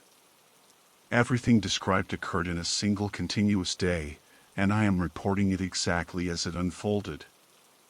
I had descended into the Carmichael Branch around 2:40 p.m. with my supervisor, Dr. Colin Haverford, who walked ahead while I documented elevations and air current readings. The passage was wide enough for 2 people, but the ceiling gradually lowered in a way that forced us into a half-crouch for a good stretch. The only sounds were our boots scraping sediment and the steady hum of our headlamps whenever we shifted too quickly. Colin had always said Mammoth Cave wasn't haunted, it was just big enough for your mind to get lost before your body ever did. I had agreed up until today. The moment things started feeling wrong wasn't dramatic. It was a small shift, the air became still. Caves always breathe, even subtly, because of temperature gradients and pressure changes. But as we moved deeper into the branch, everything felt unmoving, like I had stepped into a sealed room instead of a natural limestone passage. My ears popped slightly, but the pressure didn't equalize afterward, it just stayed off, the way it feels when you're underwater and waiting for your body to adjust. Colin slowed his pace. I saw his beam sweep over the stone, and he cleared his throat. He was about to say something when our radios crackled, not with a voice, just a burst of static, like a quick exhale. Interference? I asked. Maybe. Shouldn't be any this far in. He tapped the side of his unit, but the static didn't return. We kept moving, though both of us found ourselves quieter. The passage narrowed until it funneled into an upward slant, and we climbed carefully, 1 foot at a time, boots skidding on smooth surfaces where thousands of years of trickling water had polished the stone. At the top, the space opened back out into a high-domed chamber. Our lights diffused upward and disappeared into a darkness too deep for the beams to touch. I was recording wall composition when Colin suddenly stopped walking. His light was fixed on something directly to our left. I expected another mineral patch, maybe gypsum flowers or some sort of striation pattern we hadn't catalogued yet. Instead, he whispered my name in a tone I had never heard from him, measured, carefully controlled. Evie. Come look at this. I stepped beside him, raised my headlamp, and froze. Human footprints were embedded in the vertical wall. They weren't chalk marks or mud smears, they were depressions, full impressions, as though someone had stepped barefoot into soft clay and then the clay had hardened. Except this was limestone. Solid, ancient, fossil-packed limestone, cold to the touch and older than anything a human foot had business pressing into. Each footprint was distinct, heel, arch, 5 toes. Size looked roughly average, maybe a men's 9 or 10. But it was their ankle that made my throat tighten. They started at ground level and went straight up the wall. A vertical climb with no footholds, no handholds, no rope scuffs, nothing. They went higher. And higher. And farther than any reachable point. The last I could see were 10 feet above, where the dome ceiling curved into darkness. Colin muttered, "This must be some kind of mineral dissolution illusion." But his voice lacked conviction. I moved closer, checking for seams or repaired patches. Nothing. I placed my gloved hand against one of the prints. The stone was gold. Solid. There was no give, no texture change, no sign of alteration. Just a footprint. In a wall. A slight pattering sound came from deep in the chamber, faint but distinct. I turned immediately, expecting water droplets from a stalactite. But nothing was dripping. The chamber was dry. What was that? I asked. Probably residual moisture from the dome, Colin said automatically, but he was staring upward, following the impossible sequence of prints. Another patter. A little closer this time. Too rhythmic for water. Too heavy. Like fingers tapping stone. We scanned the chamber with our lights. Only the rough limestone dome, our gear packs, and the floor with scattered pebbles. But the tapping kept coming, soft, irregular, shifting its location like something exploring the chamber at a distance. My headlamp flickered once. Colin's flickered right after. That was when both our radios crackled again. This time, the static wasn't random. It carried tiny, clipped sounds like short inhales, or the friction of something brushing against the microphone. A scraping sound echoed above us. Both of us aimed our beams upward. The highest set of footprints, those almost touching the ceiling, had fresh dust around their edges. Disturbed dust. The kind that falls when something shifts. I checked the chamber floor again. No falling debris. But the outline on the wall was newly smeared, as if pressure had been applied to it minutes ago. Maybe seconds. "Evie," Colin said quietly, "we're documenting this and getting out. Now." I nodded. But even as I reached for my pack, the tapping from deep inside the chamber stopped completely. And the sudden silence was worse. Much worse. Because Mammoth Cave never goes fully silent unless something is wrong with the air. And the air now tasted stale. Breath thin. Like something else was inhaling before I could. Colin touched my shoulder. Move. No sudden stops. We turned back toward the narrowing passage, light steady, boots crunching softly. Then something behind us shifted just enough to make a faint scuff on stone. Not above us. Not deep in the chamber. Right on the wall. Right where the footprints were. The sound was faint, so faint I almost convinced myself I'd imagined it, but Colin heard it too. His stride hitched for a split second before he forced himself forward again, shoulders tighter, posture rigid with that quiet, calculated fear you only see in people who have spent too much time inside dangerous cave systems. Mammoth Cave teaches you not to panic. It also teaches you when you should. Neither of us spoke. The passage ahead narrowed into the slanted funnel we'd climbed through earlier, and the moment we stepped into it, I felt the pressure shift again. Not lighter, just different. A subtle rawness, like the air behind us had started moving while the air ahead remained still. Caves don't have drafts that behave like that. Air moves because of temperature and altitude differences, not because something chooses where to breathe. Colin kept flicking his beam behind us, just quick darts of light. I knew exactly what he was looking for, dust falling from the ceiling, the shuffle of a loose pebble, anything that would make the scuff we'd heard something rational. But the limestone was smooth, undisturbed, exactly as ancient stone should be. I didn't want to look back. I did anyway. The chamber was mostly swallowed by darkness, but as my headlamp reached the far wall, I saw the footprints again. The same impossible upward trail. Only now the very last print right beneath the dome's curve looked cleaner. Not cleaner as in someone wiped it, but as if the dust within it had been freshly compressed. Like weight had been on it moments ago. A wet click echoed from the dome.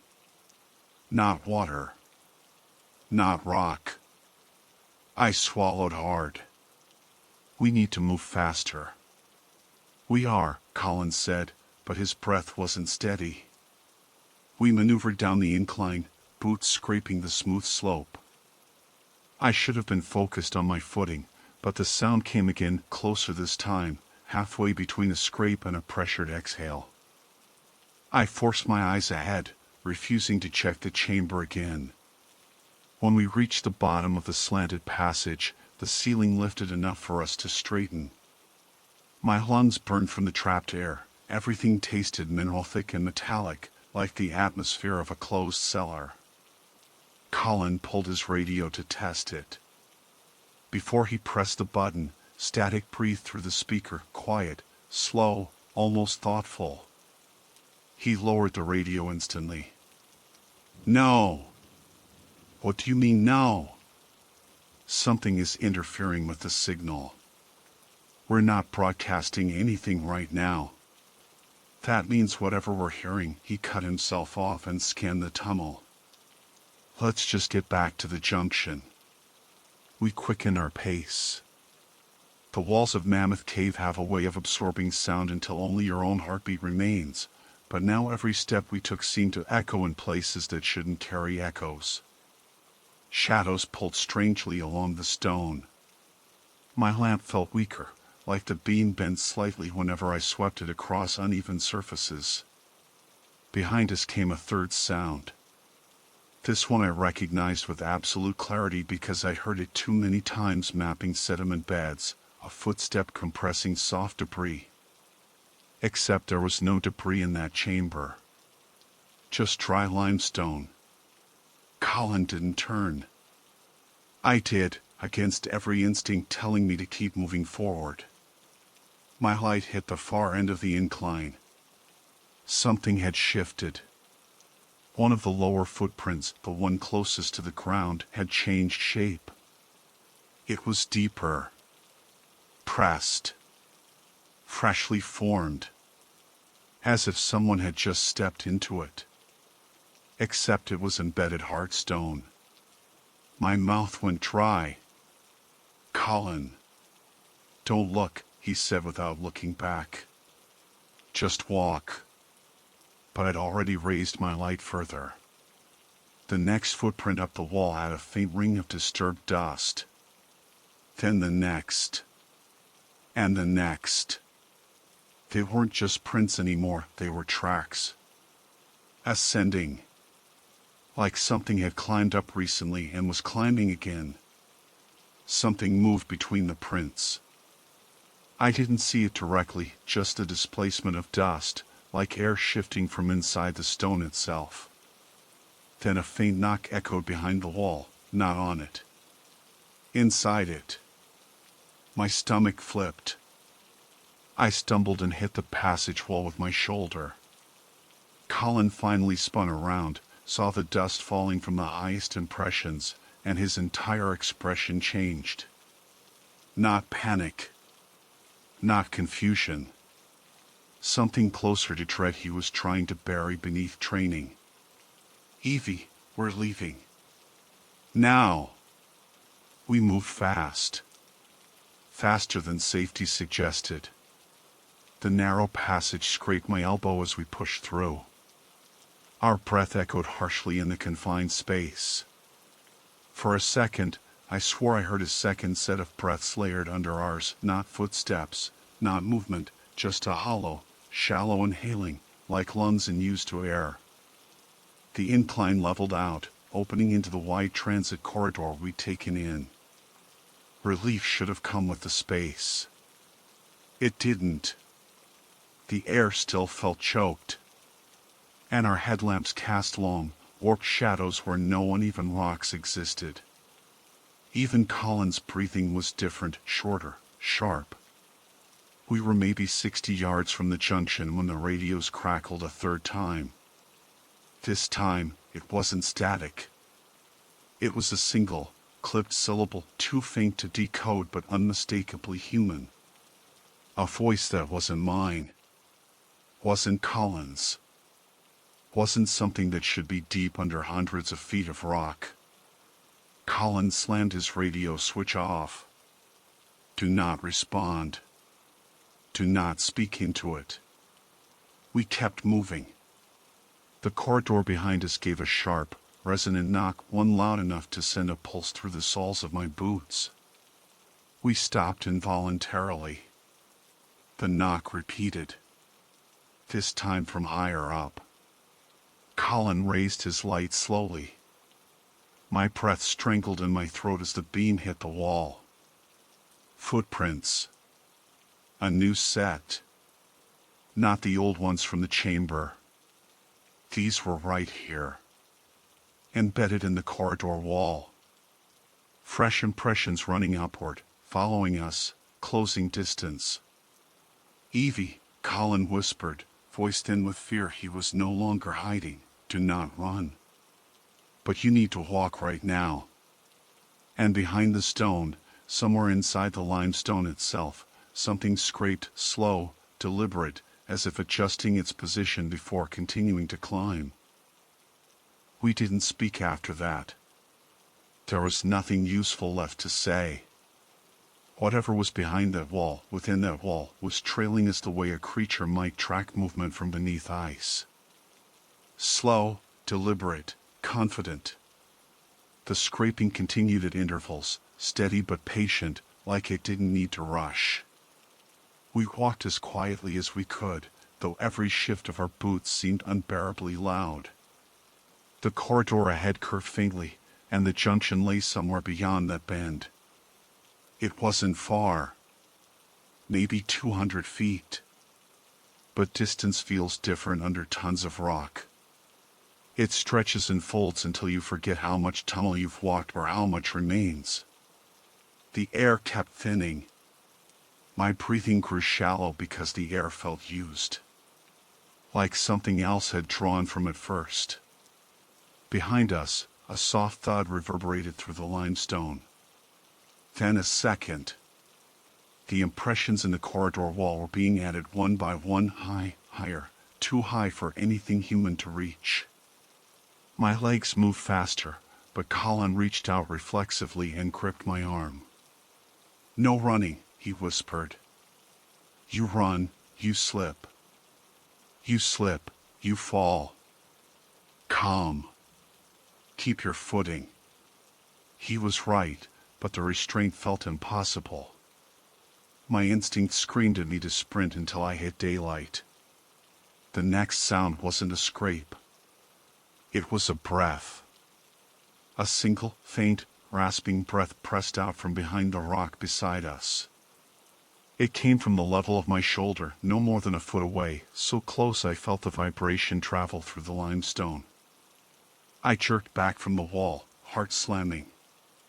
Colin pulled me forward before I could freeze. "Keep walking," he said, though his voice trembled. "Keep your eyes ahead." The junction felt impossibly far, but we reached the curve. As we rounded it, our lights illuminated the familiar crossway. My chest loosened the smallest bit. I could see the reflective tags marking the exit route. Another 100 yards and we'd be back at the ladder leading to the service shaft.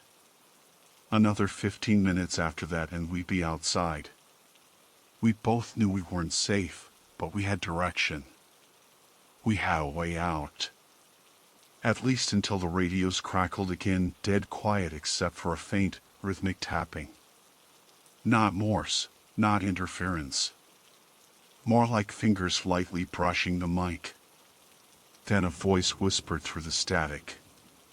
Except it wasn't a word. It wasn't even human speech. It was the sound of someone inhaling sharply, as if startled, but the person breathing wasn't either of us. Colin shut his radio off again and motioned to mine, silently urging me to do the same. My hand shook as I flipped the switch. The moment I did, the tunnel behind us gave another deep-knuckled knock. Not rhythmic. Not exploratory. Summoning. I didn't look. I knew if I looked, I'd lose control of myself, and panic inside a cave kills faster than any predator. We passed the junction and entered the final corridor before the ladder access. This one was narrower, carved intentionally decades ago for surveys and wiring. Flat walls, flat ceiling, geometric angles, nothing natural. And for once, I was grateful for that unnatural human order. Until I wasn't. Because halfway down the corridor, Colin stopped so abruptly I bumped into him. His beam was fixed on the left wall ahead. At first, I saw nothing. Then I saw the depressions. 3 new footprints embedded in the smooth, man-made concrete-like surface, impossible, sharp-edged, as if scored into the structure with barefoot pressure. One at ground level. One above that. One at head height. Colin whispered, it wasn't following us. It was getting ahead of us. The realization felt like my stomach had turned inside out. It didn't matter how fast we moved. The thing didn't need the passages. It didn't need the floors or the tunnels. It traveled through the walls themselves, slipping through limestone as if the stone were only loose soil. My legs locked for a second. Then a faint vibration hummed through the wall. Not a scrape this time, not a thud, something like the shifting of weight. A being repositioning itself in a space that shouldn't exist. Colin pressed a hand to my back. Move. You hear me, Evie? Move. We skirted the wall, careful not to brush against it. The ladder access hatch sat at the end of the corridor, blue metal, reflective stickers, a heavy lock. I reached it first and spun the latch. The hinges groaned open. A faint gust of cooler air drifted down from the shaft above. It tasted clean, breathable, alive. We climbed fast. Colin went first, I followed. I didn't look down. I didn't breathe except in short, shallow bursts. Every clang of the ladder against our boots echoed like something knocking from below. Halfway up, a deep, resonant crack vibrated through the shaft walls. I froze involuntarily. "Evie, keep going." Colin shouted above me, fear overriding caution. Another crack came, followed by a grinding shift, like limestone straining under pressure. Then the unmistakable sound of something dragging itself upward through the internal voids of the rock, parallel to the shaft. Not in the shaft. Beside it. I climbed faster. My hands burned on the metal rungs. The shaft lights flickered overhead. Colin was almost at the top. I could see daylight filtering in. Then something hit the outside of the shaft. Hard. Dust sifted down over my helmet. A second impact followed. Then a scraping slide, as if something was testing the steel between us and the limestone. "Evie!" Colin shouted again, his voice frayed. I pushed up the last rungs, lungs collapsing with the lack of air. The sunlight was right above me, warm, clean, impossibly bright. Another impact slammed the shaft. The metal shuddered. The ladder trembled beneath my hands. Colin grabbed my wrist the second my head reached the opening. He hauled me out with more strength than I thought he had. We fell onto the gravel outside in one tangled heap. The air hit me like a physical force. I sucked it in, greedily, desperately, realizing my entire body had been starved of oxygen in the cave. Behind us, the shaft shuddered again. Then it went silent. Completely silent. Nothing climbed out. Nothing pressed against the steel. Nothing followed. It was as if the thing had stopped the exact moment we reached daylight. Colin slammed the hatch closed. He locked it. He stepped back. We both stared at it for nearly a minute, waiting for some sign, any sign, that the thing would try to come through. Nothing did. The sun was warm on my face. The air clean. Birds were calling in the trees. Everything sounded alive and normal. But none of it felt normal. Because somewhere deep below us, embedded in the limestone of the largest cave system on Earth, was something that had left footprints going straight up the walls. And it had learned how to follow.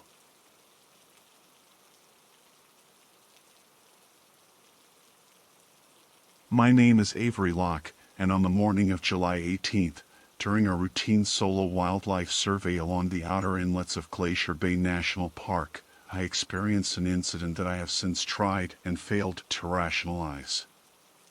I am documenting it here exactly as it occurred. Word count, 900. I began the day with a steady gray sky stretching low over the water, the kind of cloud ceiling that makes everything feel padded and quiet.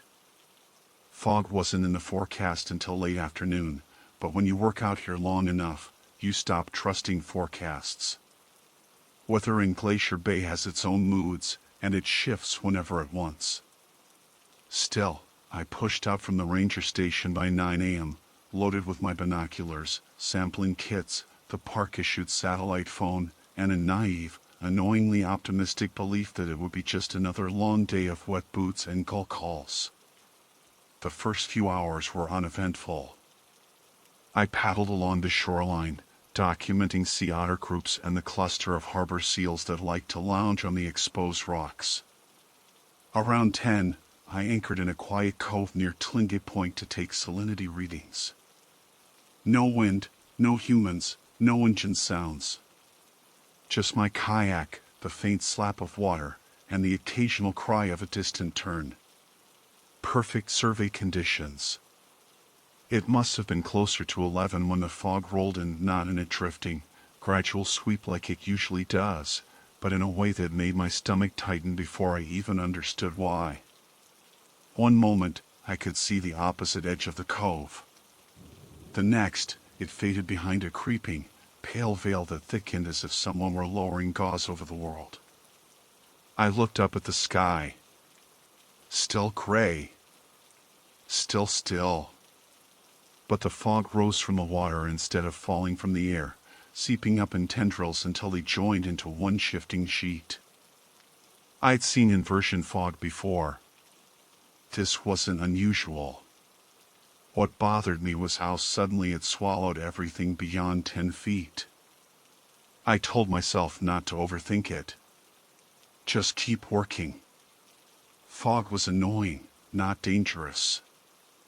I knelt to zip up my equipment bag when I heard the satellite phone beep from the front pocket. It was a single-note alert, the automatic emergency ping function that sends out your coordinates if the phone detects a fall, hard impact, or sudden acceleration. Except I hadn't fallen. The kayak wasn't even rocking. I pulled the phone out. The screen displayed. Automatic emergency ping sent, 11:04 a.m. Audio attachment recorded. My chest tightened. Satellite phones don't send audio unless you hit the red SOS button yourself. And they definitely don't record anything automatically. At least, none of the models I'd used in my 8 years with the NPS ever did. I tapped the file. At first, I heard nothing. Just dead air. Then a faint scrape. Then another. Something like distant fabric dragging over rough stone. Then, at the 6-second mark, a whisper. Not my voice. Not even close. A low, rasping whisper, strained, close to the microphone, shaped 2 quiet words. Found you. I froze so completely that even the fog felt louder than my breath. Every tiny hair on my arm stood up. I replayed the clip twice, 3 times, 5 times, each one worse than the last because there was no way, absolutely no physical way, that audio should have been recorded when I hadn't touched the phone, hadn't made a noise, hadn't even known anything was wrong. I checked the battery. 87%. No signs of malfunction. No error notifications. No secondary pings. I clicked through to the GPS log. The phone had already flagged my location as an emergency coordinate and transmitted it to the district ranger station. That meant someone else was going to see it, someone was going to think I'd been injured or lost. I considered radioing in to cancel the alert. But what was I supposed to say? Everything's fine, except my phone recorded a whisper from nobody. The rational part of my brain tried to get involved. Maybe the fog messed with the accelerometer. Maybe pressure shifts caused the phone to misread movement. Maybe a piece of clothing brushed the microphone. Maybe the whisper was distorted wind. But there was no wind. And the voice sounded nothing like wind. It sounded like a person leaning right beside my ear. I steadied my breathing and scanned the shoreline. Nothing. Just fog thick enough to squeeze sound into a distorted mush. I wasn't about to panic over a technical glitch. I'd seen worse. I'd dealt with worse. Another beep. My grip tightened so fast the phone nearly slipped. This one wasn't the emergency tone, just a simple incoming notification. A text, if you could call it that. It flashed once on the screen, letters flickering as though the device struggled to display them. Unknown coordinate received. 0.0000, 0.0000. My mouth went dry. Coordinates of 0 aren't possible in this region. They're the null default, what devices use when they don't know where they are or when data fails. But that wasn't the disturbing part. The timestamp was identical to the moment I tapped the audio file. Not when the ping was sent. Not when the fog rolled in. Exactly when I pressed play.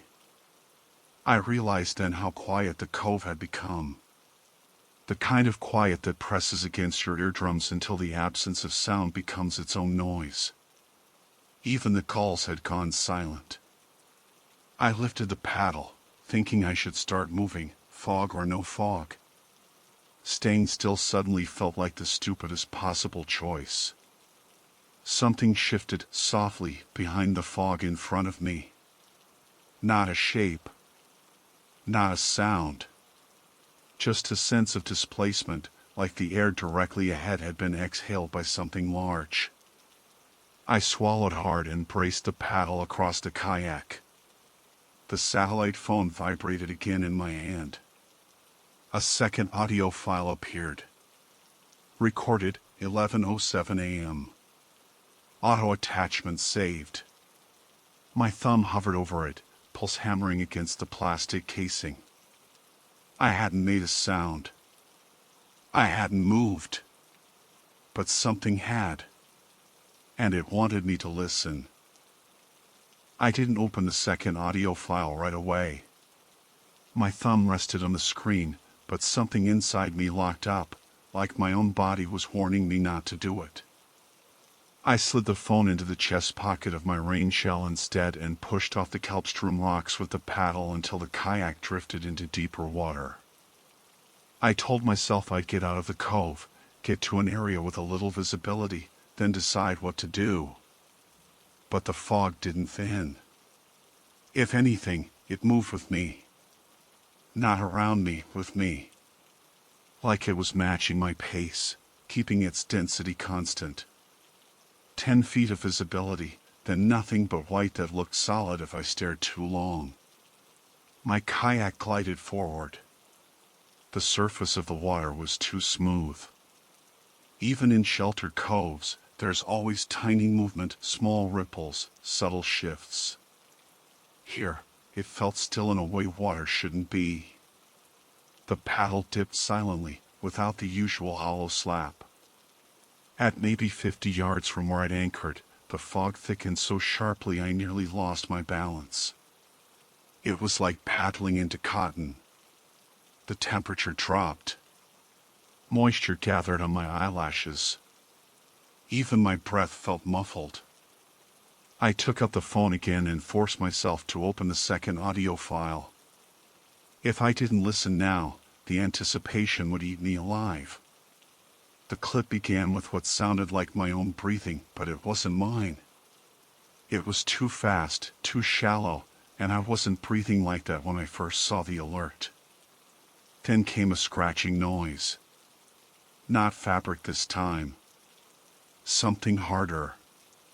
Like nails dragging slowly across the phone's casing. And then the whisper again. Closer. This time it wasn't words.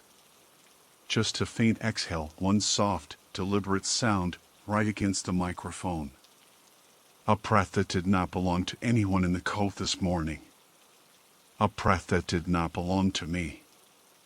My fingers unconsciously tightened around the phone. When the recording ended, the fog right in front of my bow stirred. Fog doesn't swirl when there's no wind. It drifts, it curls, it pulses slowly. But this moved in a way that made the skin on my neck crawl. It parted, just slightly, like someone invisible had stepped backward. I didn't see a figure or footprints or anything tangible. Just absence. A shape made of missing fog. A presence defined by a silhouette of clearer air. Then it was gone.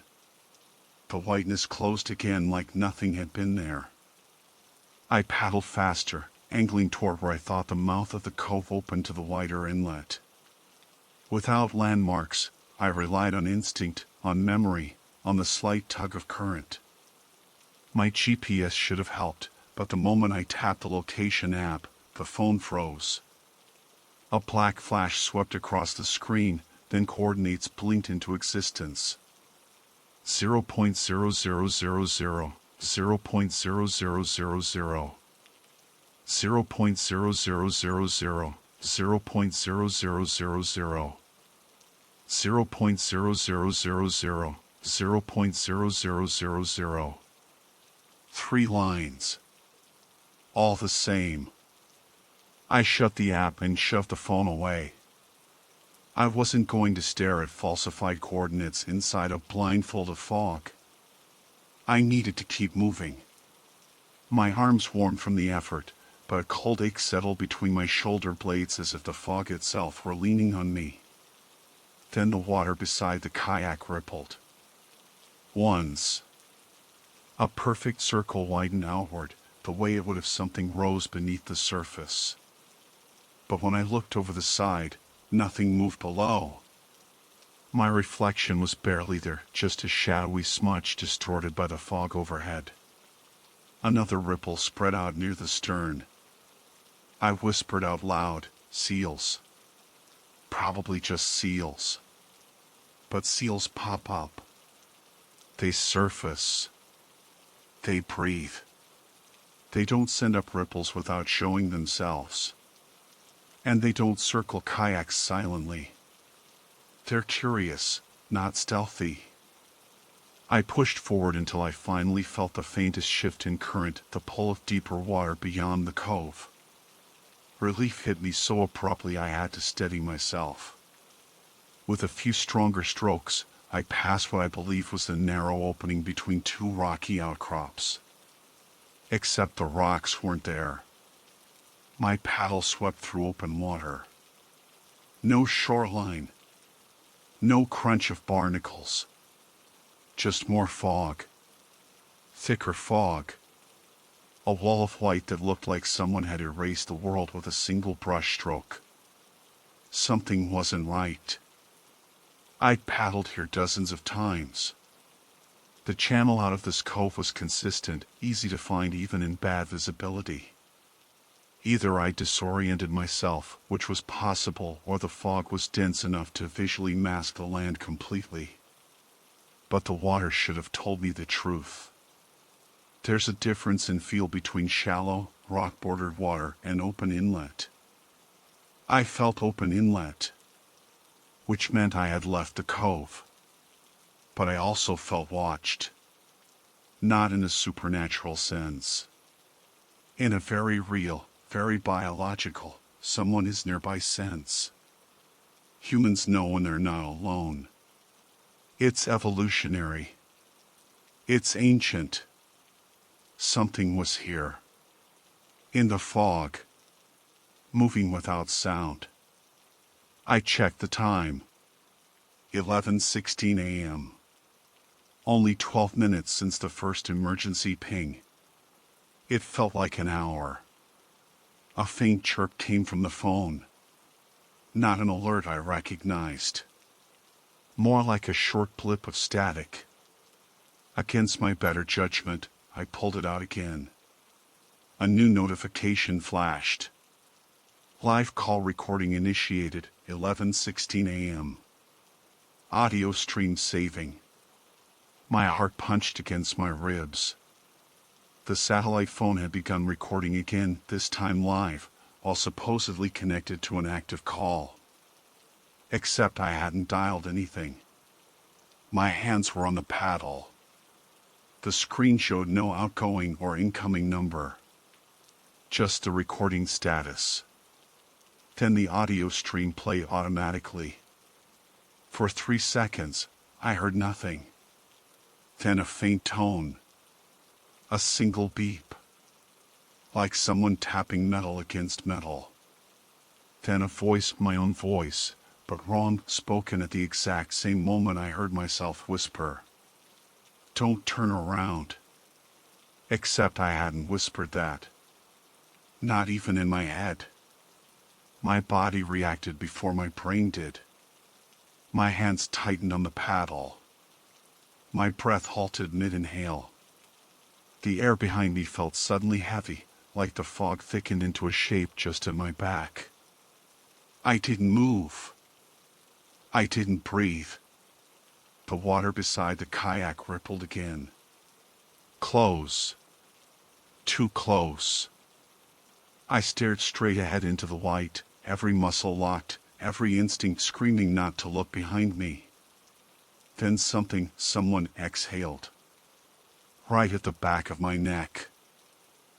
The breath on the back of my neck wasn't warm. It didn't carry any human heat, any moisture, any hint of life. It felt like ambient air moving in exactly the wrong way, as if something displaced it behind me without actually being there. My grip on the paddle tightened until my knuckles hurt. I didn't turn around. I couldn't. Every instinct in me said that turning around even to prove nothing was there would be the worst possible decision. The kayak shifted slightly under me. Just a small tilt, barely enough to register. But it didn't come from the water. It came from weight.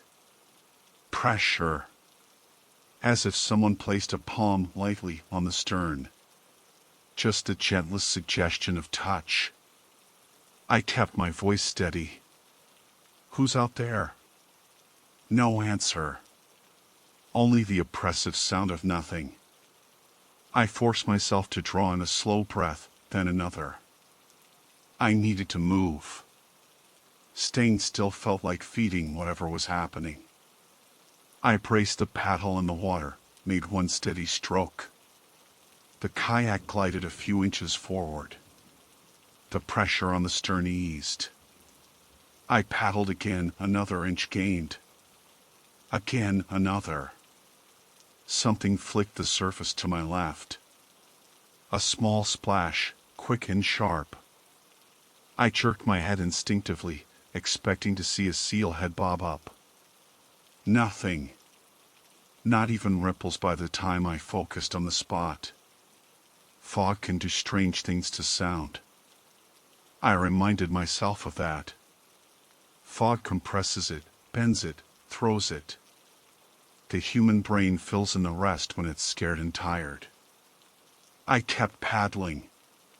My strokes grew steady, rhythmic, almost mechanical. I clung to that rhythm like it was the only real thing left. The fog remained unbroken, dense in every direction, but I told myself I was moving toward the open inlet. The tide would be shifting soon, and if I kept a consistent heading, I'd hit clearer water eventually. Then the satellite phone began vibrating. Not alerting. Vibrating continuously. The kind of vibration pattern that doesn't exist on that model, long, uninterrupted, like it was buzzing alive in my pocket. I swallowed hard, pulled it out with trembling fingers. The screen was black. Then white. Then black. Then filled with a single line of text, flickering. Listen again. Before I could react, the second audio file, the one with the breath, played on its own. No button press. No prompt. Except it wasn't the same recording anymore. It didn't begin with breathing. It began with movement. Something shifting. Something brushing against the microphone, slowly, deliberately. Then the whisper. But not like before. This time the whisper wasn't an exhale. It was a word. A single, low, slow-spoken word stretched out until each consonant scraped. Closer. My lungs seized. My ears rang. I nearly dropped the phone into the water. Then the kayak jerked. Not from the side. From underneath. Just a small, upward push, like something rising directly beneath the hull before slipping away. Water shivered in a widening ring around me. I slammed the phone into my pocket and paddled hard. Fog churned slightly from the speed, but nothing around me changed. No land. No brakes. No shapes. Only white that looked more like the inside of plaster than air. I kept paddling. My breaths came harsh, too loud in the silence. The phone vibrated again. I ignored it. I didn't care what it wanted anymore. I just needed out of the fog. Out of whatever this was. A faint scraping followed me. At first, I thought it was my paddle brushing against submerged rocks, but the water here was deep. My paddle dipped several inches without touching anything. The scraping grew clearer. It was coming from the back of the kayak. Metal against plastic. Slow. Deliberate. As if something dragged its nails across the stern. I paddled harder. My shoulders burned.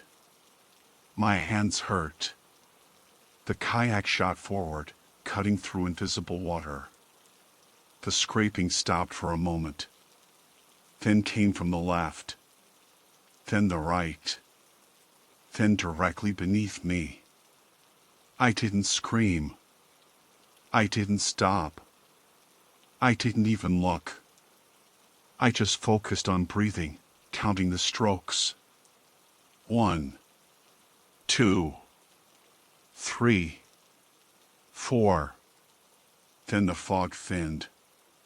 Not a lot, just a softening. A slight brightening.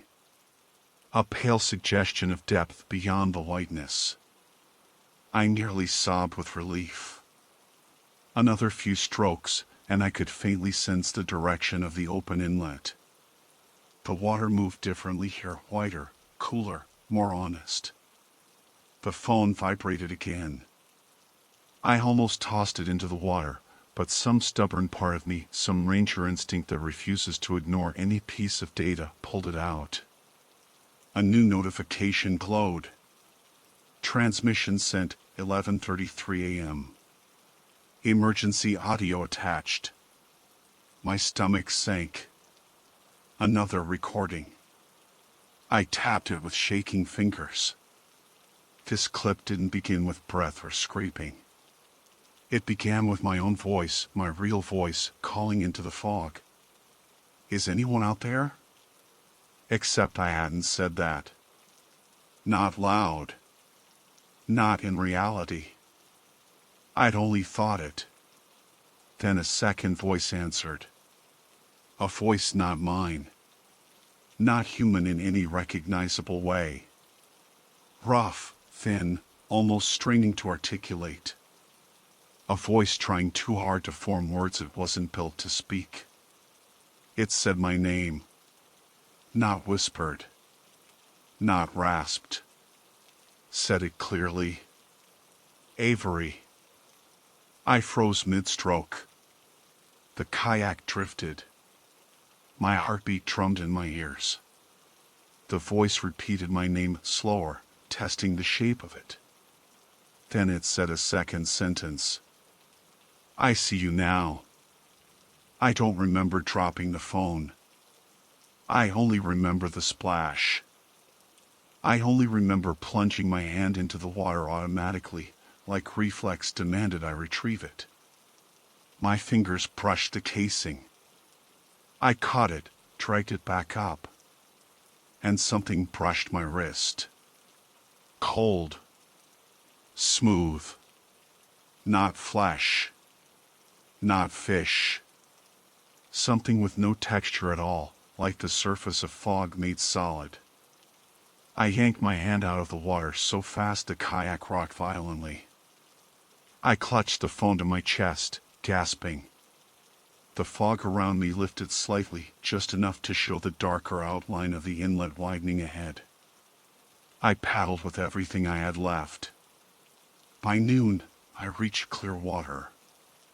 By 12:18 p.m., the fog was fully behind me. By 12:31, I made visual contact with the ranger station. When I stumbled onto the dock, soaked and shaking, the other rangers rushed over. They received my emergency ping. They tried calling me 5 times. They'd heard nothing. No audio. No whisper. No transmitted voice. Nothing. And my satellite phone. It showed no recordings. Not a single file. Not one. But the automatic emergency ping? That part was real. The timestamp matched. The coordinates matched. And the last line on the log, barely visible unless you zoom in, was a system note we still haven't explained. Call connected, 0 seconds. Remote party ID, unknown. Answered on first ring. I have not gone back on the water since. And I don't plan to.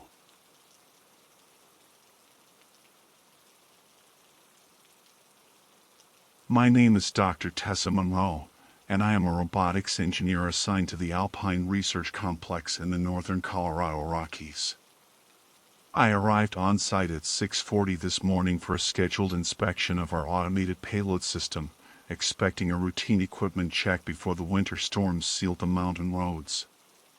The facility has only 3 levels: ground, level 1, and level 2, and I have worked here long enough to navigate its aging corridors without thinking. That familiarity was the only reason I noticed something that should have been impossible before I had even finished my first cup of coffee. When I stepped into the elevator on the ground floor, its digital display flickered in a way I had never seen. It cycled through the usual floors, paused, then flashed a level that didn't exist, -3. For a second, I thought fatigue was playing tricks on me, but the screen stayed on that number long enough for the elevator to chime politely, as if inviting me to select it. There was no button for such a floor. There never had been. I pressed level 2, shrugged it off as a minor electrical fault, and leaned against the rail while the cab ascended with its usual low hum. I had my tablet open, reviewing the diagnostics for the robotic arm mechanisms. It wasn't until the elevator reached level 2, opened, closed again, and then began descending unprompted that a cold heaviness crept through my stomach. I pressed the ground button. Nothing responded. I pressed the emergency stop, and the panel lit up as though acknowledging me, but the cab continued its smooth descent past the ground floor with a sensation that felt like dropping through a pocket of dead air. The display blinked again. The number -1 glowed faintly, then disappeared. The cab continued downward. Another flicker, -2. I could hear my breath now, louder than the motor. My hands felt clammy around the rail as the elevator slowed and the lights overhead dimmed in a way I had seen only when the complex briefly lost power during heavy snowfall. The cab trembled gently, like it had reached the end of a shaft. Then it chimed. The doors slid open. Cold air poured in, so sharp it stung my eyes. I stepped forward instinctively but stopped the moment my boots met the concrete threshold. There was no hallway ahead. Instead, a wide chamber stretched into darkness, dimly illuminated by a single overhead bulb that flickered like an exhausted star. The air smelled like old metal and water that had been trapped underground for too long. I knew instantly that I should report this, step back, let the doors close, and contact maintenance. But curiosity, the very trait that had landed me in robotics research, overpowered my caution. I placed one foot onto the cold concrete, keeping my weight centered, half expecting the floor to give way. When it held, I stepped out fully and looked around. The room was empty except for a maintenance cart pushed against the far wall. The kind we used on level 2 to transport servo brackets and cables. I recognized the chipped blue paint and the faded property of arc stenciling. But none of our carts were missing. I had walked past all 6 this morning. They were locked in their docking racks. My breath drifted visibly in front of me as I approached the cart, and I kept glancing over my shoulder toward the elevator, terrified it would close without me. My boots echoed against the floor in a way that told me the chamber was larger than I first thought, and the light bulb cast a weak halo around its socket, meaning the walls were farther than the shadows allowed me to see. When I reached the cart, I felt the metal handle. It was icy but clean, not abandoned. A set of zip ties lay in the tray, still packaged. A diagnostic scanner, one of our older units, rested beneath a folded cloth. I slid it out carefully. It still had charge. I swept the scanner in a slow arc around the room. Its environmental readings flickered, then steadied, revealing something that made no sense. The relative humidity was normal, the air was breathable, but the ambient temperature hovered at -9 degrees Celsius despite the complex's heating system never feeding into any underground additions we didn't build. I turned the scanner toward the dark far end of the chamber. A faint metallic ping registered on its proximity sensor, like it had detected a structural object roughly 30 meters away. I took a few steps back toward the elevator, torn between retreating and investigating. The air felt heavier the farther I stood from the lit threshold. I told myself I would take 10 steps, confirm the object was just a support column, then leave. I walked slowly, counting in my head, each footstep sounding too loud in the hollow space. At step 7, the scanner pinged again. Stronger this time. A distinct metallic signature. At step 9, the bulb behind me flickered hard enough to cast my shadow long across the concrete. I forced myself to take step 10. Something shifted in the dark. Not visually, there was nothing to see, but the air moved, just slightly, like a draft sliding around an obstacle. I froze. The scanner registered another reading, sharper, more defined. It wasn't a column. It had edges. Height. Shape. I aimed the scanner forward and watched the silhouette mapping resolve enough to show a tall, narrow structure with an irregular contour, like machinery that had been partially disassembled. A sudden mechanical click echoed from somewhere deep in the chamber. My chest tightened. That sound wasn't random. It was deliberate, like a switch being thrown. The scanner spiked with static. The bulb behind me buzzed again, dimmed, then surged brighter, casting the faintest glint across metal somewhere ahead.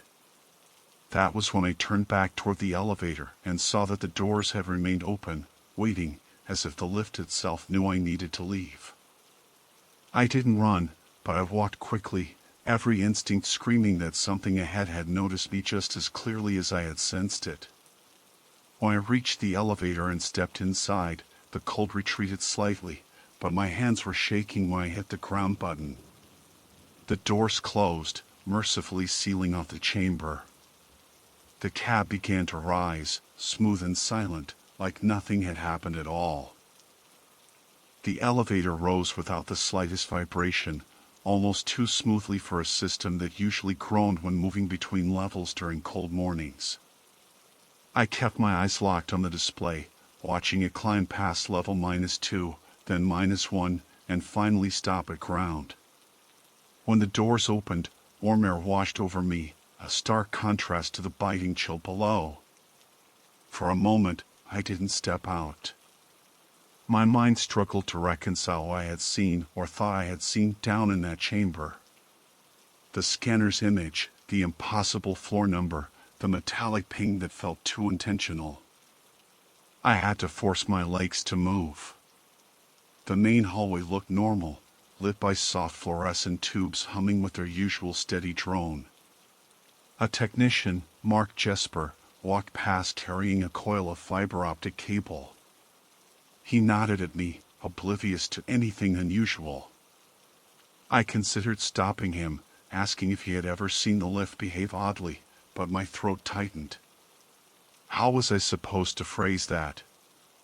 "Hey, Mark, quick question, has the elevator ever taken you to a floor that doesn't exist?" He would laugh or worse, report me for fatigue-related errors. We were evaluated strictly on stability and clarity during technical operations. No one wanted to appear unreliable. I walked to the nearest service console and logged into the system diagnostics. The elevator log should have shown everything: button presses, motorcycles, door activity, shaft movement. But when I navigated to today's entry, the file loaded as an empty slate. Not corrupted, just blank, as if the elevator hadn't moved at all. I refreshed the page twice. Nothing. The ground to level 2 trip had vanished, along with everything else. I told myself this could be a software glitch. The console had frozen before during an update last winter and required a hard reset. But then, without touching anything, a single timestamp appeared on the screen: 7 hours 14 minutes and 6 seconds. No description. No travel direction. Just a time. And it matched the moment the elevator had taken control and begun descending past ground. A prickling heat climbed up the back of my neck. I backed away from the console, intending to head to my lab on level 2 where I could sink into known routines: servo testing, battery calibration, anything to steady my thoughts. I pressed the call button for the elevator again before I realized how insane that was. My finger hovered an inch from the panel, and I stepped back quickly, almost embarrassed even though no one was around. I took the stairs instead. By the time I reached level 2, my breathing had steadied, but my thoughts hadn't. The corridor here was narrower, with exposed pipes overhead and metal grates along the floor where warm air vented through to keep the robotics wing above freezing. When I keyed into the lab, the familiar sight of machinery, workbenches, and half-disassembled drones eased me slightly. I powered on the diagnostic terminal and set it to run routine sweeps while I tried distracting myself with the mechanical arm overhaul scheduled for today.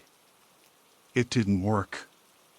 My mind kept drifting back to the subterranean chamber, the maintenance cart, the environmental readings, and that metallic click echoing through the dark.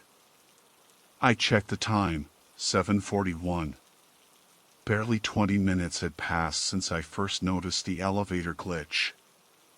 I set down my tools, wiped my palms on my coat, and opened the building schematics on my tablet. The basement levels were consistent with what I had always known: level 0 house generators and water pumps, and beneath that, only bedrock reinforced with concrete. No authorized lower levels. No shafts. Nothing resembling a chamber. I zoomed into the elevator shaft blueprint. The ground level pit descended only 8 feet for buffer clearance. Nothing deeper. But the elevator today had dropped for at least 30 seconds, long enough to exceed the dimensions of the mountain foundation itself. The blueprint didn't align with reality. I needed a second perspective, someone who could look at it without knowing what I had experienced. Someone senior enough not to dismiss me outright. Dr. Keating, head of structural engineering, was 2 labs over. I left my lab quickly and followed the hallway, passing the observation windows overlooking the snow-laden forest outside. Frost feathered the corners of the glass, proof of the dropping temperature beyond the mountain's shadow. Keating was hunched over a seismic sensor panel when I arrived. Before I could speak, he glanced at me and said, "Tessa, you look pale. Everything all right?" That simple question nearly broke my composure. I nodded too quickly. Just unexpected behavior in lift A, might be motor desync. He slid his glasses off, rubbing his eyes. Again? I thought facilities fixed that last month. This seemed different, I said, choosing my words carefully. Could you check the travel logs for me? The console on ground is blank. He frowned, typed a quick command into his terminal, and waited. The logs appeared instantly on his screen, but instead of a list of movement cycles, a single line sat centered on the display. The same timestamp. 7 hours 14 minutes and 6 seconds. He stared at it for a long moment. That's not normal. For the elevator to go somewhere undocumented, I added cautiously, would that even be possible? There is nowhere undocumented, he said, but his tone lacked certainty. This facility was surveyed, leveled, reinforced. There's nothing deeper than the utility pits. I hesitated. What if a section was added later? Something sealed off? Keating shook his head. Impossible. The geologic plates here shift slightly every season. Any underground expansion would show up in our structural readings. As if on cue, a soft chime echoed from the hallway outside, too familiar. The elevator had arrived on level 2. Keating glanced toward the sound, then at me. Did you call it? No. We walked into the hallway together. The elevator door sat open, light spilling across the metal grates. The display showed nothing. Not ground, not level 2. Just a blank panel of cold blue light. Keating stepped forward cautiously and waved a hand near the doorway sensor. Nothing changed. The cab just waited, silent and patient. The temperature in the hallway dropped enough that I saw a faint wisp of my breath. Keating whispered, "Why is it so cold?" I couldn't bring myself to answer. Because the elevator had just returned from somewhere it shouldn't. Keating took one slow step toward the elevator, and I instinctively reached out and caught his sleeve. He stopped, looking back at me with a raised eyebrow, but something in my expression must have convinced him not to brush me off. The cold coming from the cab wasn't normal. It wasn't the metallic chill of poorly insulated machinery. It was the kind of deep, heavy cold you feel in the back of caves where air hasn't moved in decades. The kind that settles into your bones. Neither of us spoke for several seconds. Then the display flickered. A faint line appeared, jittering like a heartbeat on a faulty monitor. It stabilized into a symbol that wasn't a number, a short horizontal dash, sitting low on the screen. Not even -1. Just a dash. Keating muttered, "That's not a recognized floor code." His voice was quiet, like he didn't want the elevator to hear him. I swallowed hard. Keating, when I was on ground level, the lift didn't just glitch. It moved by itself. No emergency override. No panel control. It took me below the building. I hadn't planned to say it, but the words tumbled out, urgent and shaky. He stared at me. Below? Below where? I don't know. But there's a chamber down there. A big one. And something else. Equipment, maybe. Or machinery. I scanned it. The environmental readings were. A sudden clunk resonated through the elevator shaft, deep and resonant, like something heavy shifting far below us. The display dimmed, then flared bright, showing a new number, crisp and unmistakable, -3. My stomach dropped. Keating's eyes widened. The door stayed open, waiting. Keating whispered, "We need to call security." Before I could answer, another sound drifted up the shaft, very faint, barely more than a vibration in the air, but unmistakable. A rhythmic tapping. Metal on metal. Slow. Steady. Like someone knocking a tool against a railing far below. Every hair on my arm stood on end. Keating backed away first. I followed, moving with small, careful steps even though there was no logic behind the caution. When we reached the corner of the hallway, the elevator chimed softly, as if acknowledging our retreat. We returned to his lab, closing the door behind us, though it felt absurd to think a wooden door would matter. Keating immediately accessed the structural monitoring system. Lines of real-time data filled the screen: ground vibration, foundational pressure readings, load distributions. And then, mid-scroll, a cluster of readings plunged into negative values. A section of the foundation was fluctuating, dipping in small, rhythmic pulses exactly matching the tapping we had heard. Keating's voice grew tight.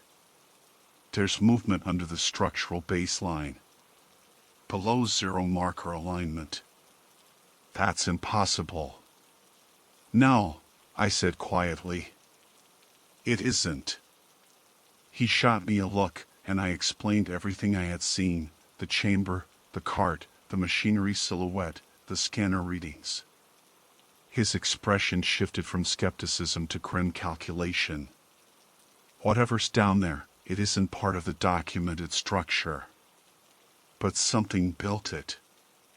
And something is still active. We need to shut down the elevator," I said immediately. "Pull power to the lift motors." Keating nodded and opened the facility's control panel. He scrolled through the system until he reached the elevator's power circuit, then entered the override code. A red warning appeared: "Command rejected, primary channel unavailable." He tried again with a higher level code. Same message. He exhaled sharply. The elevator is running on an alternate power feed. Something bypassed the main circuit. Something? I asked, though I already knew he didn't have an answer. Someone, then, he corrected. Or some system we don't have clearance for. We both jumped when the elevator chimed again, muffled by distance, but still too close. The tapping resumed faintly through the walls, rhythmic like before, but now faster, building toward a tempo that made my pulse quicken. Keating stood abruptly. "We need to leave the building." "Yes," I agreed, grabbing my coat and tablet. But when we stepped into the hallway, the temperature hit us like a winter gust.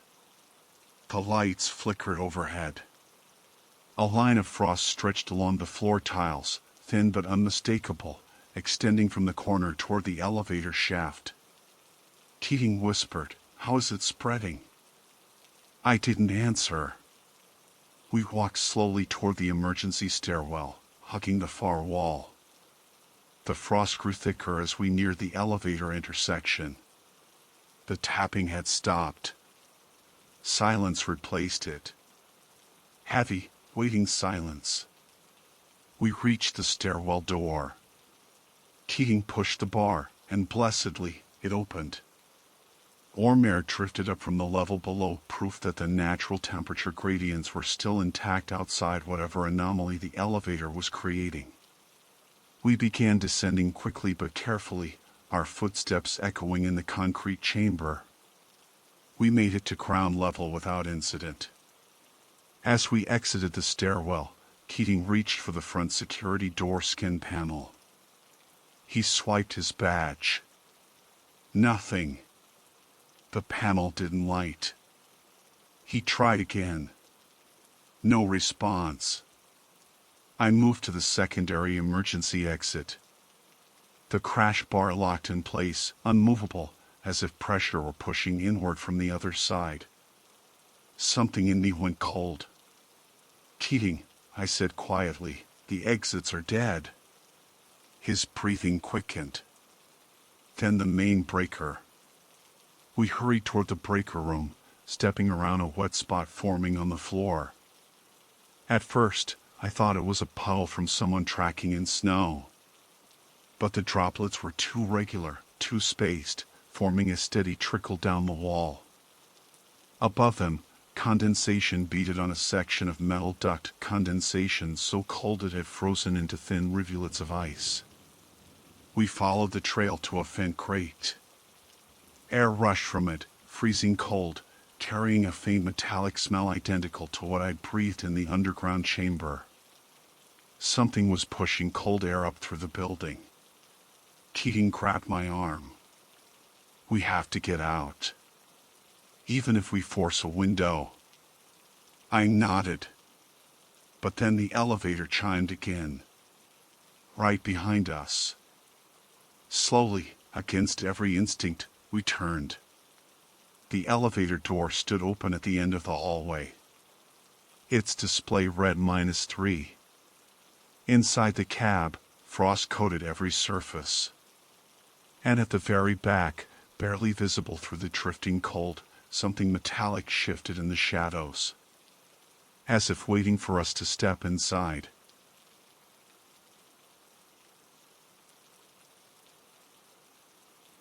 My name is Jonah Rivers, and I have served as a contracted systems technician for the Southwest Array Decommissioning Program for the past 6 years. I was assigned to dismantle and inventory the final remnants of Listening Post K-39, a small retired SETI installation tucked into the lower ridgeline of the Sonoran foothills. The site was scheduled for permanent closure before sunset. My task was straightforward: photograph every remaining component, tag what still worked, and prepare anything salvageable for transport. In total, this assignment required approximately 12 hours, all within a single day today.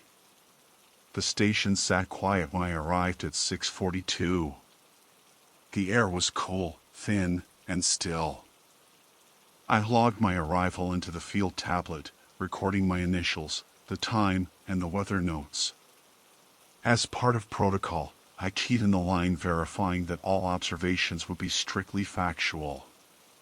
Even though the site had been disconnected from the main grid a decade earlier, standard practice dictated that I verify every cable run and confirm that all panels were indeed cold and dead. I had performed this exact checklist dozens of times on other decommissioned facilities. None of them had ever managed to surprise me. K-39 was different in one way. It had a parabolic dish that was old even by SETI standards. Nearly 20 meters across, sun-bleached and weather-bitten, mounted on a motorized azimuth track I had been told no longer functioned. According to archive notes, engineers had welded the elevation motor in place after a series of malfunctions during the early 2000s. The dish, as far as every piece of documentation stated, should not have been able to move. I began inside the equipment shed, following procedure. I took photographs of the rusted server racks. I logged the serial numbers of 3 vacuum-sealed drives that were still intact. I recorded fiber routes, labeled the coil spools, and tested the breakers, every one of them stiff, cold, and completely unpowered. The interior smelled like dust and warm metal, a scent that reminded me faintly of the garage where my father used to repair shortwave radios before he passed away 10 years ago. For a moment, the memory of him bent over a bench top, tapping a screwdriver on the housing to test the resonance, flickered across my mind. I pushed it aside and kept checking items from the list. By 10:13, I stepped outside to inspect the main dish. Sunlight flooded the clearing, catching the dish's curvature in a way that made its surface look almost polished. I raised my phone for documentation photos and froze. The dish was angled higher than it had been when I arrived, and its yaw position had shifted by several degrees. I double-checked my arrival photographs. In the first shots, the dish had been facing roughly southwest, just above the ridge. Now it had tilted nearly straight upward. I looked for footprints, tire tracks, anything indicating someone else had come through. The ground was undisturbed. I walked to the control pedestal beneath the mount. The power conduit was unplugged. The mechanical lockout bar, installed explicitly to keep the dish fixed in place, was still bolted. The dish moved again. A slow, deliberate adjustment, maybe 2 degrees. The motor assembly made no sound. The framework produced no vibration. It was as if the dish wasn't rotating but reorienting itself without mechanical action. That idea made no rational sense, so I dismissed it and attributed what I saw to a trick of sunlight and angle perception. I recorded the new orientation in my notes and photographed the positions from multiple vantage points. I circled the array perimeter, verifying that all distribution lines were severed. At 10:41, the field tablet marked my GPS coordinates and signaled the scheduled midday status check. I submitted it and started walking back toward the shed to begin removing the panel casings. A noise stopped me, soft static spilling from the interior of the shed. Equipment couldn't be running. Nothing had power. I stepped inside. The static was coming from one of the old analog monitor speakers mounted above the workbench. Its power indicator was dark. Its cable was unplugged. I moved closer and realized the noise wasn't steady. It fluttered in brief, uneven pulses, the way a weak shortwave transmission sounds when only fragments slip through atmospheric interference. I pulled out my phone, prepared to document the audio anomaly. Before I could start recording, the static cut abruptly. Silence settled, thick and unnatural. I waited. 30 seconds passed. Then the speaker hissed again, sharper this time, rising from nothing as if someone were slowly adjusting a non-existent dial. A faint shape of syllables formed behind the noise. I froze, breath caught mid-draw. The pitch, the cadence, something about it hit me in the chest with the force of a dropped weight. The voice sounded familiar. Not vaguely familiar, not "I've heard someone like this," familiar in the precise sense of a specific timbre I had not heard in a decade. My father's voice. A low whisper, strained, like a breath pressed directly against the microphone's mesh. Just one phrase, spoken with an unmistakable clarity that bypassed every rational explanation I had. "Jonah, don't turn around." The moment those words came through, the dish outside shifted again. The shed's interior dimmed slightly, though no clouds passed overhead. I stood absolutely still, fighting the instinct to look over my shoulder. My pulse drummed so hard I could feel it in my wrists. The speaker went silent. For several seconds, nothing happened. Then, with a slowness that felt intentional, something behind me outside the shed, near the clearing, produced a faint metallic click. A single, crisp sound, like a latch disengaging or a joint settling under pressure. I exhaled carefully and forced myself to breathe evenly. My training emphasized calm in all situations, even those that appeared anomalous.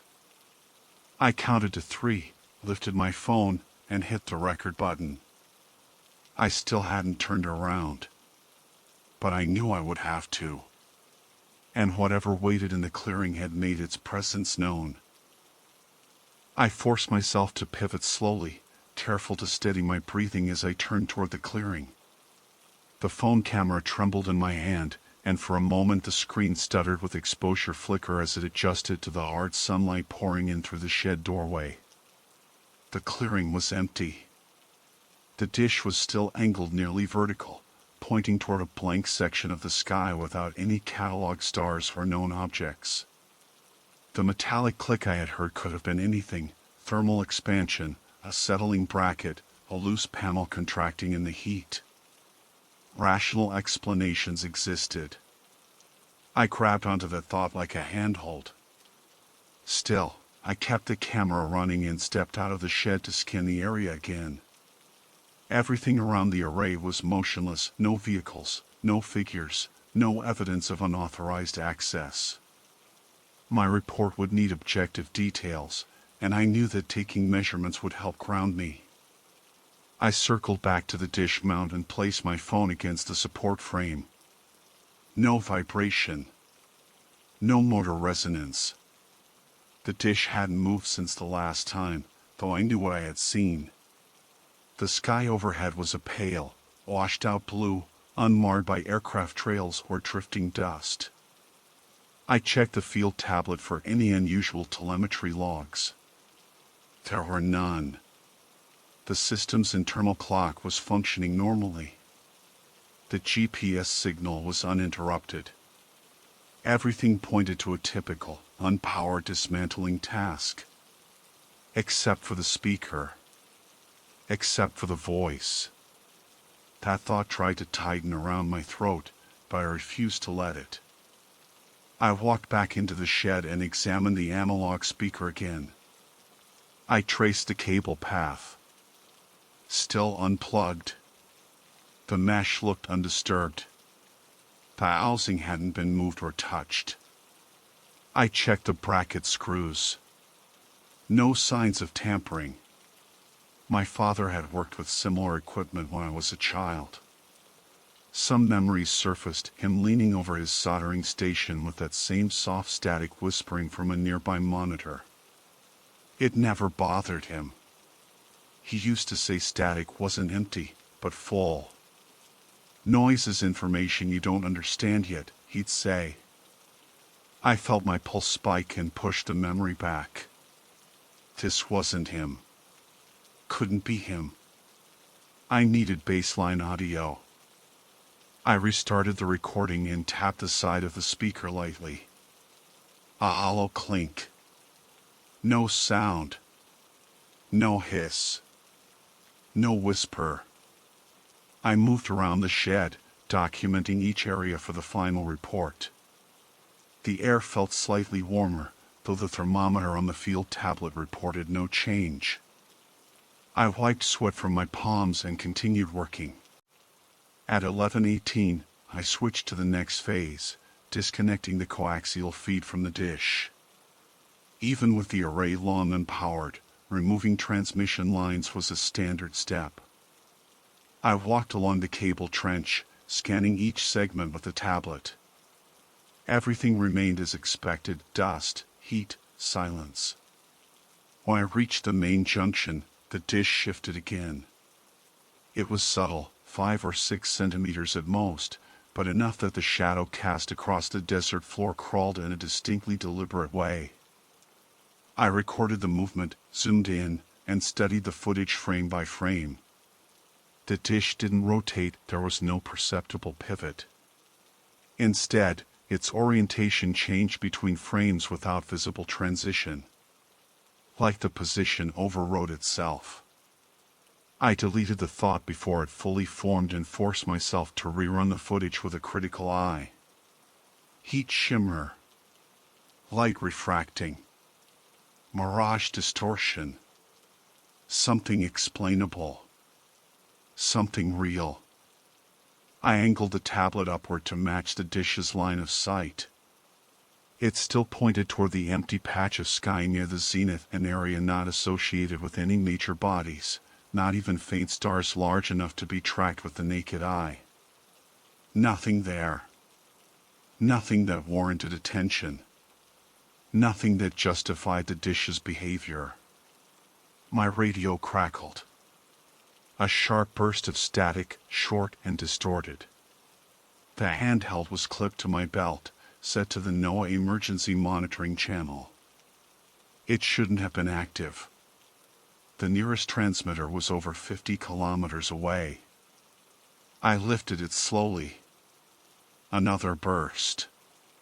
This one lasted longer, building into the same fluttering pattern I had heard inside the shed. Weak. Fragmented. Like a distant signal surfacing against static. My thumb hovered over the talk button, even though I had nothing to transmit. Then the noise dropped into a quiet, wavering whisper. "Jonah, please listen." The voice was identical. Exact inflection, exact timbre, my father's voice, the voice I had last heard in a hospital room a decade earlier. I swallowed hard, palms damp, muscles locked. The rational explanation's audio artifact from overlapping emergency channels, harmonic interference, felt increasingly thin. The radio hissed again, words pressing through the static in broken fragments. "Don't, inside the dish, not alone." The transmission clipped abruptly. The handset fell silent. A wave of tense heat flushed across my face. I checked the radio's battery. 68%. Signal strength 0 bars. I changed channels. Nothing but dead air. I switched back. Silence. I needed to verify whether anyone else was broadcasting nearby. I climbed the short service ladder to the dish's base platform, bracing myself on the sun-warmed railing. The array's metal felt unusually warm for mid-morning, as though it had been absorbing more heat than the desert sun alone could account for. I placed my hand on the support strut and felt a faint tremor, so gentle that I wasn't sure if it was real or something my nerves invented. I scanned the surrounding hills. Nothing. No vehicles, no dust trails, no distant hikers. The air shimmered faintly from heat, but that was normal. What wasn't normal was the sudden, intrusive pressure building behind my ears, like descending too quickly in an airplane. The sensation grew, pulsing softly, as if matching an unseen rhythm. Then the dish repositioned again. Not by degrees this time. In one seamless, silent motion, no mechanical cues, no transitional sound, it shifted to aim directly at me. The entire structure, 20 meters wide and welded past functionality, now stared at me like an unblinking metallic pupil. A sudden surge of cold swept across the platform, sharp enough to raise goosebumps along my arms. And then the radio whispered behind me, "Do not let it see you." The words hit me like a physical jolt, cold and immediate. I turned off the radio out of pure instinct, gripping it so tightly the plastic creaked under my fingers. The dish loomed above me, its shadow carving a sharp arc across the clearing. Its enormous face remained angled straight at me, unmoving, impossibly precise, as though it had tracked my exact position with deliberate intent. I stepped backwards carefully toward the ladder, keeping my gaze steady, refusing to turn my back to the massive structure. My breathing felt uneven, shallow. The desert air, usually open and expansive, pressed in close, as if the entire ridge had shifted nearer. Nothing about this situation made sense, and the feeling that something was fundamentally wrong settled deep into my chest. When my boots touched the ground, I moved away from the base platform toward the equipment shed. I wasn't running, but every step carried more urgency than the last. The radio remained silent. I checked the field tablet. The time was 11:52. Less than 6 hours remained before the scheduled transport team arrived, but suddenly that window felt uncomfortably long. I needed to finish the inventory quickly and get off the ridge. Inside the shed, the temperature had risen. The air felt cramped, as though oxygen hung thick and unmoving. I turned off the earlier recordings, documented the coaxial lines, took the final set of photographs. Every motion felt deliberate, procedural. Focus helped. It kept my thoughts narrow. The speaker above the bench remained dead, silent, unchanged. At 12:17, the dish moved again. This time, I didn't see it directly, I felt it. A subtle shift in the shed's lighting, a faint softening of the shadows, a prickle at the back of my neck. When I looked through the open doorway, the dish's orientation had changed again, now angled low as if sweeping across the horizon, then lifting toward the upper sky in a slow, fluid arc. I stepped to the doorway and watched, waiting for a mechanical cue. There was none. The dish glided into position as though gravity exerted no influence on it, as though the entire structure weighed nothing at all. Then it stopped, pointing straight up again, toward that same blank patch of sky. My field tablet pinged a proximity alert. The motion sensor I had placed near the cable trench registered displacement. The reading showed minor vibration along the outer line channels, like something brushing lightly against them. I stepped outside, tablet raised, scanning the marked points. The trench looked undisturbed. The desert floor appeared smooth. No footprints, no dust trails. But the sensor readings were real. I knelt and touched the upper edge of the trench panel. Warm. Not sun warm, but electrically warm, like residual heat from a running system. Yet I knew every source of power had been disconnected and verified. A gust of wind swept across the clearing, though the air had been perfectly still moments earlier. The sound it carried wasn't quite right, more like a long, thin exhale than a natural breeze. The hairs along my arms rose involuntarily. I glanced at the dish again, and froze. The dish was no longer pointing skyward. It was aimed at the shed. No movement. No in-between transition. 1 second it faced the sky. The next it faced the shed, faced me. My pulse hammered. My legs felt rooted. The dish looked like a colossal white eye fixed directly on its target. My radio clicked on in my hand without my touching it. A soft hiss. The fluttering static.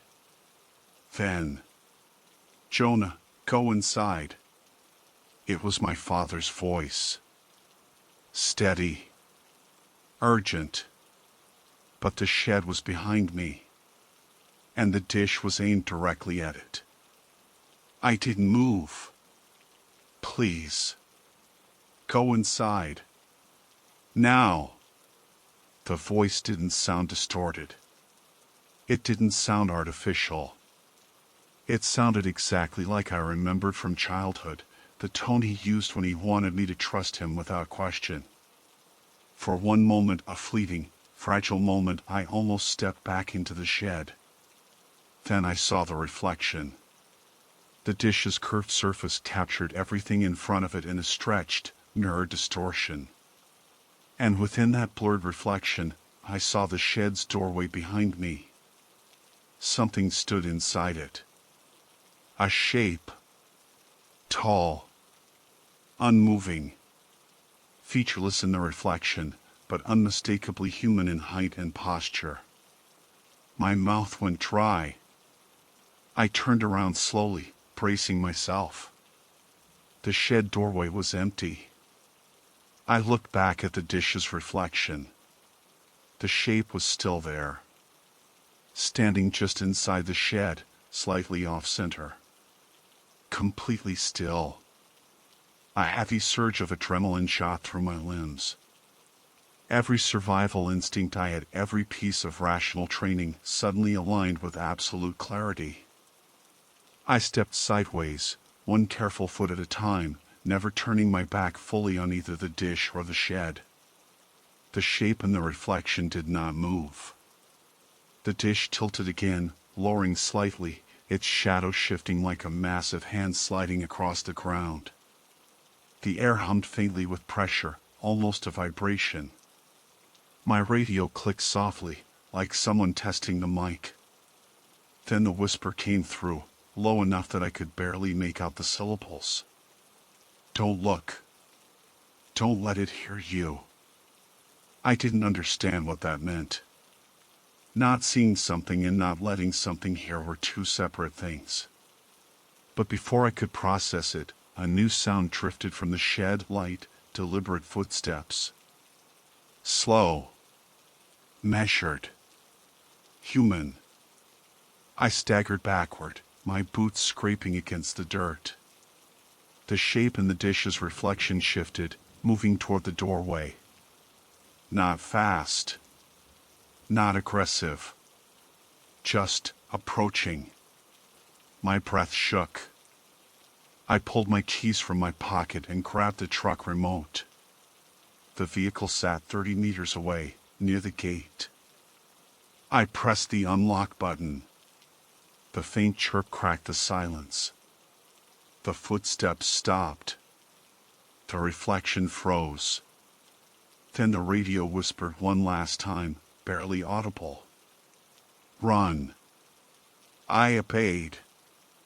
I sprinted across the clearing, each footfall loud and uneven in the empty desert. The dish didn't move. The shed didn't shift. But I felt pressure at my back, the overwhelming sensation of being watched from multiple angles at once. I didn't turn around. I didn't look at the reflection. I didn't listen for footsteps. When I reached the truck, I yanked open the door, threw myself inside, started the engine, and tore down the ridge road as fast as the terrain allowed. Dust kicked up behind me in a long tail. My hands shook violently on the wheel, but I kept driving until the array was a distant white blur behind me. By the time I reached the main access road, my radio finally lost all signal. Dead air. No static. No whispering. Nothing. The next day, a different team was assigned to finalize the decommissioning. I wasn't asked to return. I didn't volunteer to. The official report states there were no anomalies. But I remember the reflection. And I remember the voice that sounded exactly like my father telling me to run. From something standing in a doorway that should have been empty. And whatever that shape was, it wasn't human. And it wasn't alone.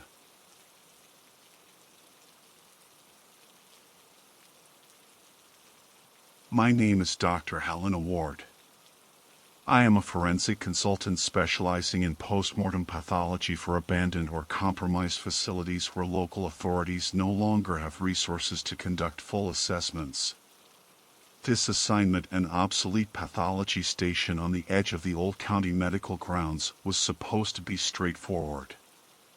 The facility had been decommissioned 12 years earlier after a structural fire damaged its electrical system beyond repair. There was no active power line, no functioning generator, and according to the county's own logistics database, not a single intact wire capable of conducting a current.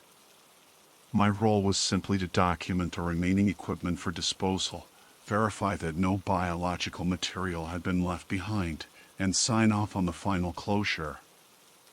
I arrived just after noon. The sky was a flat gray, low cloud cover, the kind that absorbs sound and makes everything feel slightly closer than it should be. The building sat at the far edge of the property, past the cracked asphalt and the knee-high weeds that had grown through every seam. The door had warped from heat, so I had to lean my shoulder into it to make it budge. The moment it opened, a faint smell of antiseptic drifted out. That was odd. The station had supposedly been untouched since the fire, and disinfectant should have evaporated years ago. Inside, the corridors were silent except for the occasional drip of condensation falling from exposed pipes. All the wall panels had been stripped away. The wiring looked like brittle vines, charred in some places, missing in others. When I tested the light switches, nothing responded. My flashlight beam carved through the dust particles floating in the air, illuminating bits of equipment left behind, broken microscopes, rust-flecked trays, a toppled storage cabinet. The deeper I walked, the more unsettling the quiet became. Old pathology stations have a particular acoustics, the hum of vents, the vibration of refrigeration units, the rattle of air circulation fans. This one had none of that. No background noise at all. Just my footsteps, the soft creak of floor tiles, and the occasional shift in temperature as I moved from one hall to another. The dissection room was at the very back. I knew from blueprints that it had been the largest chamber in the facility, with multiple stations along the wall and an elevated observation deck intended for training interns. The door was half open, hanging at an angle on its hinges. I reached it around 12:40 p.m., still recording notes into my handheld device. That was when the first strange thing happened. As I stepped past the door frame, the overhead exam lights snapped on, bright, white, and instantaneous, like someone flipping a switch in a fully powered facility. I froze. My brain rejected what I was seeing for a full second before my training forced me to run through the possibilities. A battery unit? No, these were ceiling-mounted medical lamps, each requiring a substantial power source. A leftover generator? Impossible. Maintenance logs confirmed the generator had been removed in 2017. A temporary power feed someone installed without authorization? Also impossible. Why would anyone run power to a building marked for demolition? I checked my surroundings again. The light was steady. Not flickering. Not fading. It cast clean shadows across the examination tables and stainless steel counters. There was no humming. No buzz. No sound of electricity at all. Just light. And then I saw something else. On the central dissection table, Station 2, according to the metal plate welded into its frame, lay a human-shaped form draped beneath a sheet. The sheet was crisp, white, untouched by ash or dust. My flashlight hadn't shown it earlier. I would have seen it. I am meticulous. I had swept the table just moments before with my light and it had been empty. Completely empty.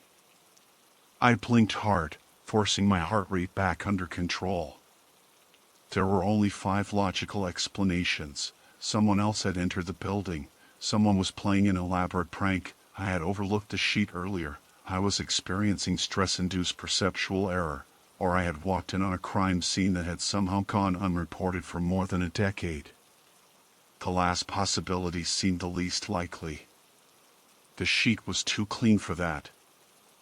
I approached slowly, keeping my breathing steady. My gloves made a soft rustling noise as I tightened my grip on my flashlight. The sheet didn't move. The overhead lights glared down, too bright for a building with no functioning wiring. 3 feet away, I stopped. There was a tag tucked under the corner of the drape. A standard morgue toe tag. My stomach tightened when I realized the handwriting on it was fresh, clean blue ink, no smudging, no signs of age. But what made my pulse spike was the name typed across the top line. Unidentified female, approximate 40 to 50. Someone had labeled this body recently. And whoever they were, they had done it in a building that shouldn't even have functioning lights. I leaned in, forcing myself to inspect more carefully. The tag had today's date. Not a faded date. Not a misprint. Today's date. My breath snagged in my throat. I swept the room again with my light, checking every corner, every shadow, every possible hiding place. There was no one. Not a single footprint on the dusty floor except my own. No fresh disturbance on the cabinets. No tools missing. No entry through the collapsed ceiling panel. Just the table. Just the sheet. Just the impossible light shining over something I had not seen moments before. My instincts told me to call this in. Standard protocol would be to report an unidentified body and request law enforcement backup. But I needed confirmation first, needed to verify that what lay beneath that sheet was, in fact, human. I reached for the edge of the fabric. And the lights above me flickered for the first time. A brief, sharp glitch, like a muscle twitching under skin. Then another. The shadows shifted. The sheet moved. Not by much. Just an almost imperceptible ripple, the kind you'd see if a breeze crossed over it. But there was no breeze in the room. I felt the air tighten, the way it does before a storm breaks. I lowered my hand, stepping back once. Twice. My heartbeat thudded in my ribs, and I tasted metal in my mouth.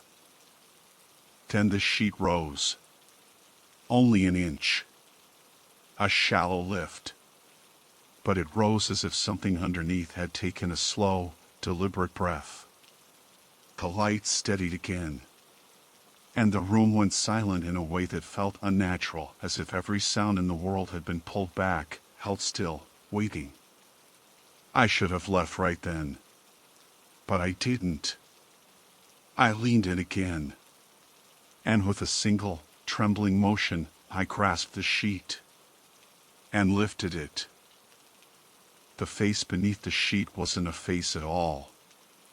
My brain needed a second to register what I was looking at: skin that wasn't fully modeled, muscles that hadn't completely atrophied. It wasn't a cadaver that had been lying here for years. It was recent. Too recent. But the features weren't entirely formed, the cheekbones were wrong, the jawline too soft, as if the underlying structure hadn't finished settling.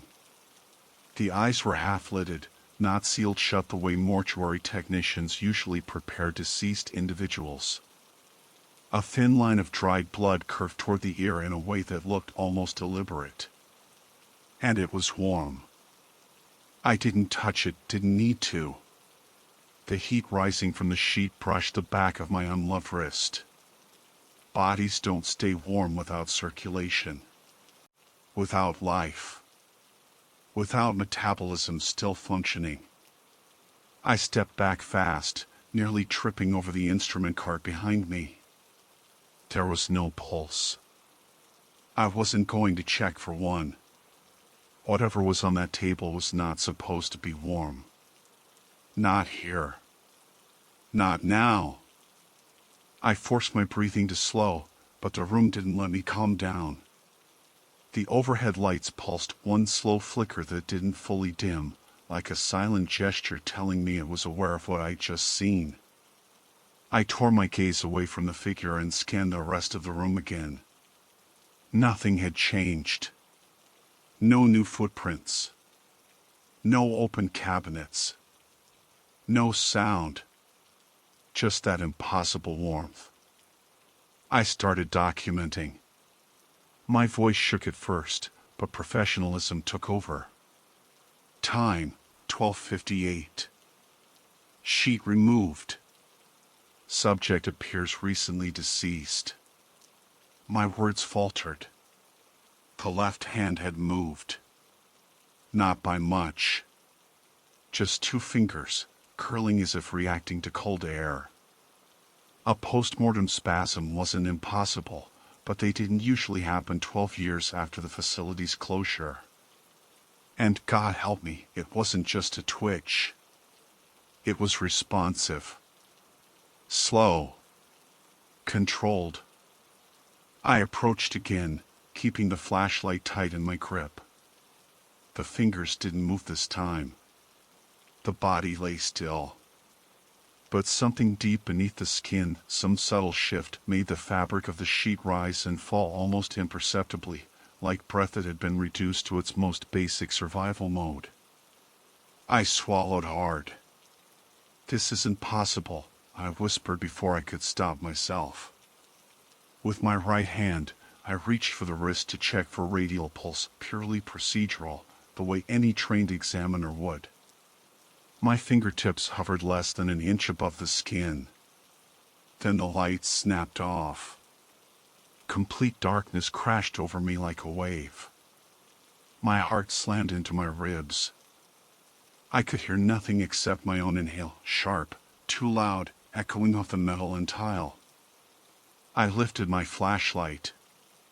It didn't turn on. The battery had been full when I entered the room. I clicked the switch again. And again.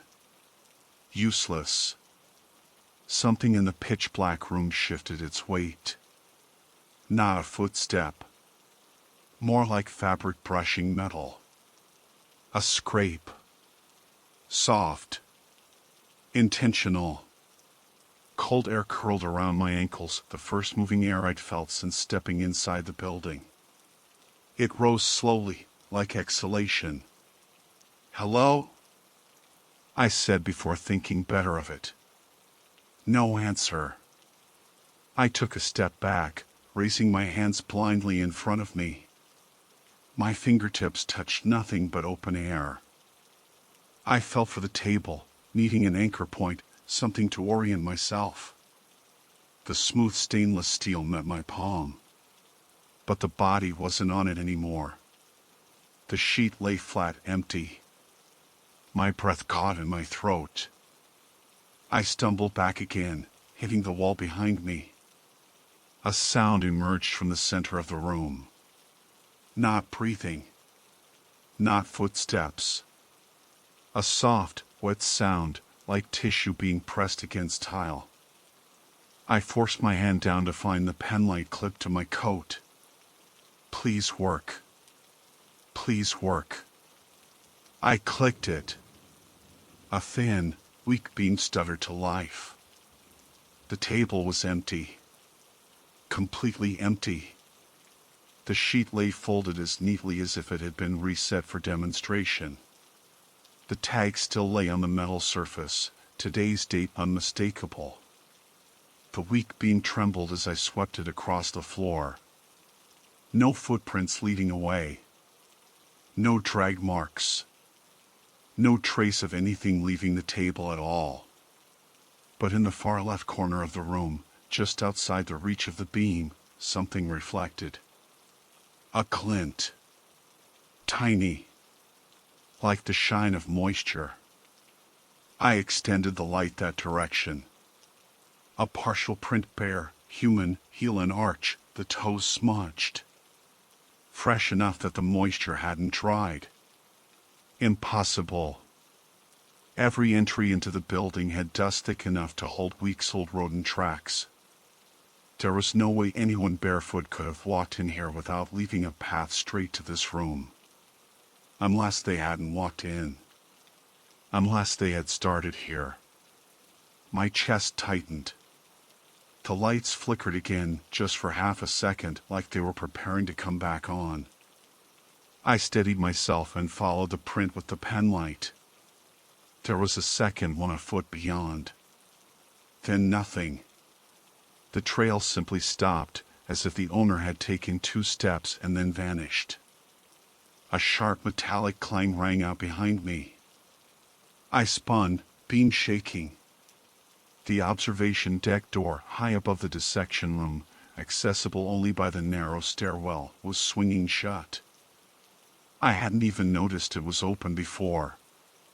Someone had been up there. Or something was. I forced air into my lungs, grounding myself in routine. Witness the environment. Document everything. Avoid assumptions. Evaluate evidence. I told myself, you are still in control. That was a lie, but I needed it. The observation deck door swung shut one final time, a gentle tap as its latch caught.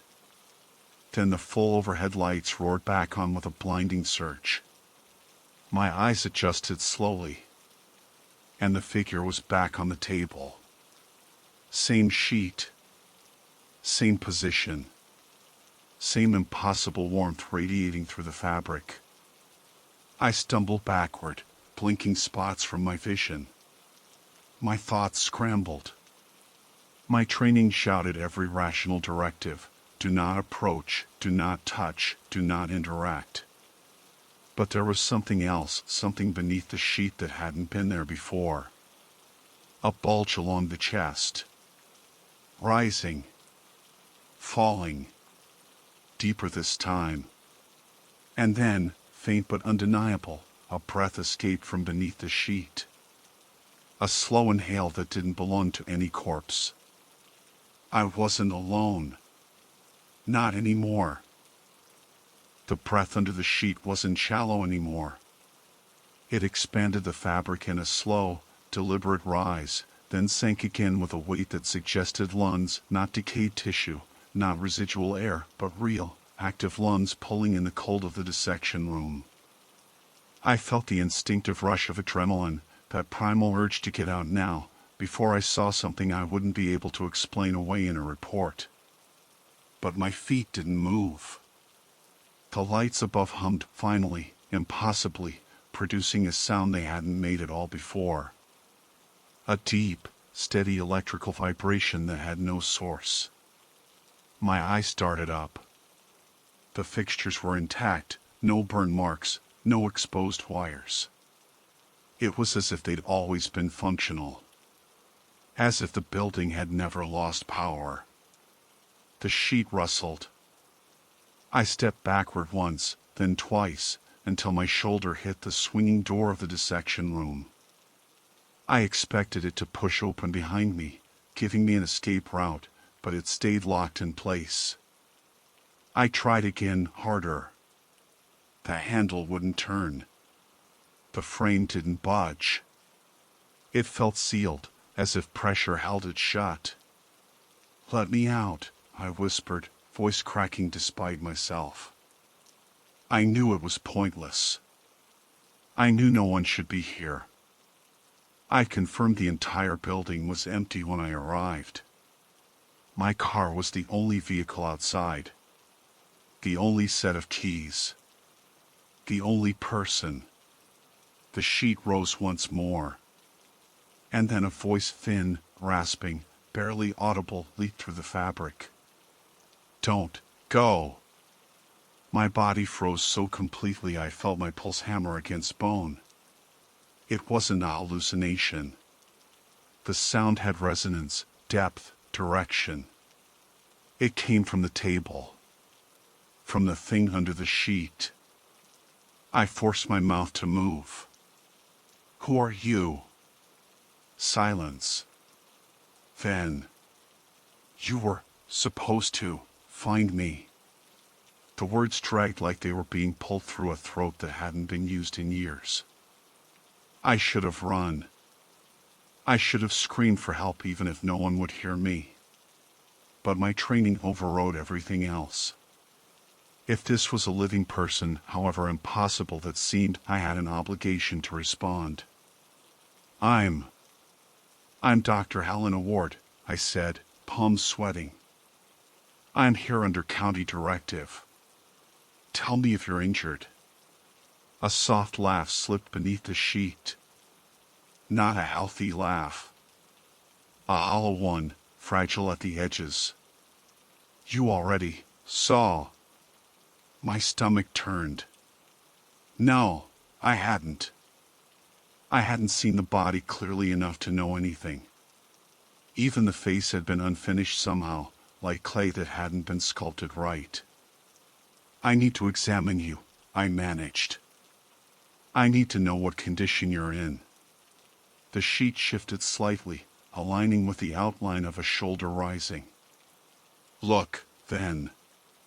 The lights above flickered at the exact same moment. 1, 2, 3 slow pulses. I walked toward the table, each step feeling like I was approaching the edge of an elevator shaft in the dark. My gloves trembled as I reached the side of the table. I extended my hand toward the corner of the sheet again, but stopped just as my fingers grazed it. Something underneath had moved its hand. Slowly, as if waiting for my permission. The fingertips pressed against the inside of the sheet, right where my hand hovered above it. I felt the faint heat of them through the fabric. They were warm. Too warm. Human warm. "You waited long enough," the voice rasped. "I don't understand," I whispered. "You came back." My breath hitched. Came back? I've never been here before. The fingers on the sheet slid, following the back of my glove like they were tracing the shape of my hand. Not yet. A cold rush ran down my spine. Not yet. Before I could make sense of that, something shifted in the far corner of the dissection room. A small metallic rattle, like a stool being nudged. My head snapped toward the sound. Nothing was there. But then I saw them. Footprints. Another set. Fresh. Moist. Leading from the corner straight toward the table. They weren't there before. I would have seen them when I checked the room with the pen light. "Don't leave me, again," the voice whispered. My heart hammered so violently I felt dizzy. The print stopped right beside me, right next to my shoes. I didn't hear steps approach. I didn't hear breathing behind me. But someone or something had walked right up to where I stood. I forced myself to look down. The moisture of the last footprint was still spreading across the tile, like the foot had lifted from it seconds ago. I jerked away from the table at the same instant the overhead lights flared to full brightness. A wave of heat washed down from them, brief, unnatural, like opening an oven door. The sheet on the table fell completely flat. No rise. No breath. No movement. I approached slowly, dread tightening around my ribs. I pulled the sheet back just enough to confirm. The body was gone. Vanished. But the toe tag wasn't.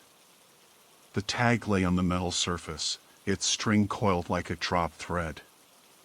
The ink on it was still blue, still precise, still dated for today. Except one line had changed. Identified female, Dr. Helena Ward. My breath caught and stuttered into silence.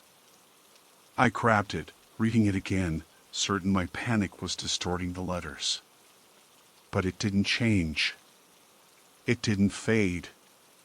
It didn't smudge. It was my name. My age. My classification code. Time of death, 1304. I checked my watch. 1304. The second hand trembled, then stopped completely, frozen between ticks. The lights flickered once more, and every instinct I had screamed to run. I spun toward the door. This time it jerked open without resistance, slamming against the wall with a metallic crack. I bolted into the hallway, the air colder than it had been minutes earlier. My footsteps echoed down the corridor. Behind me, the dissection room lights switched off one by one. A second set of footsteps followed. Soft. Bare. Mirroring mine. I didn't look back. I pushed out through the warped front door, stumbling into the daylight, panic turning every breath sharp and metallic. The clouds hung low, unmoving. My car sat exactly where I'd left it, except the dome light was on. Someone was inside. No. Something. I approached slowly, breath uneven. My car key shook in my hand. Through the window, I saw movement in the back seat. A sheet. White. Crumpled. And beneath it, something rising. Falling. Waiting. I didn't open the door. I didn't need to. My phone buzzed in my pocket. A new message. Unknown sender, you found me again. Come back inside. We're not finished. My name was printed below it. The same handwriting as the toe tag. The same ink. The same date. 1306. I lifted my eyes toward the pathology station. Every light inside flicked on in unison. Bright. Beckoning. Like a pulse. Like breath.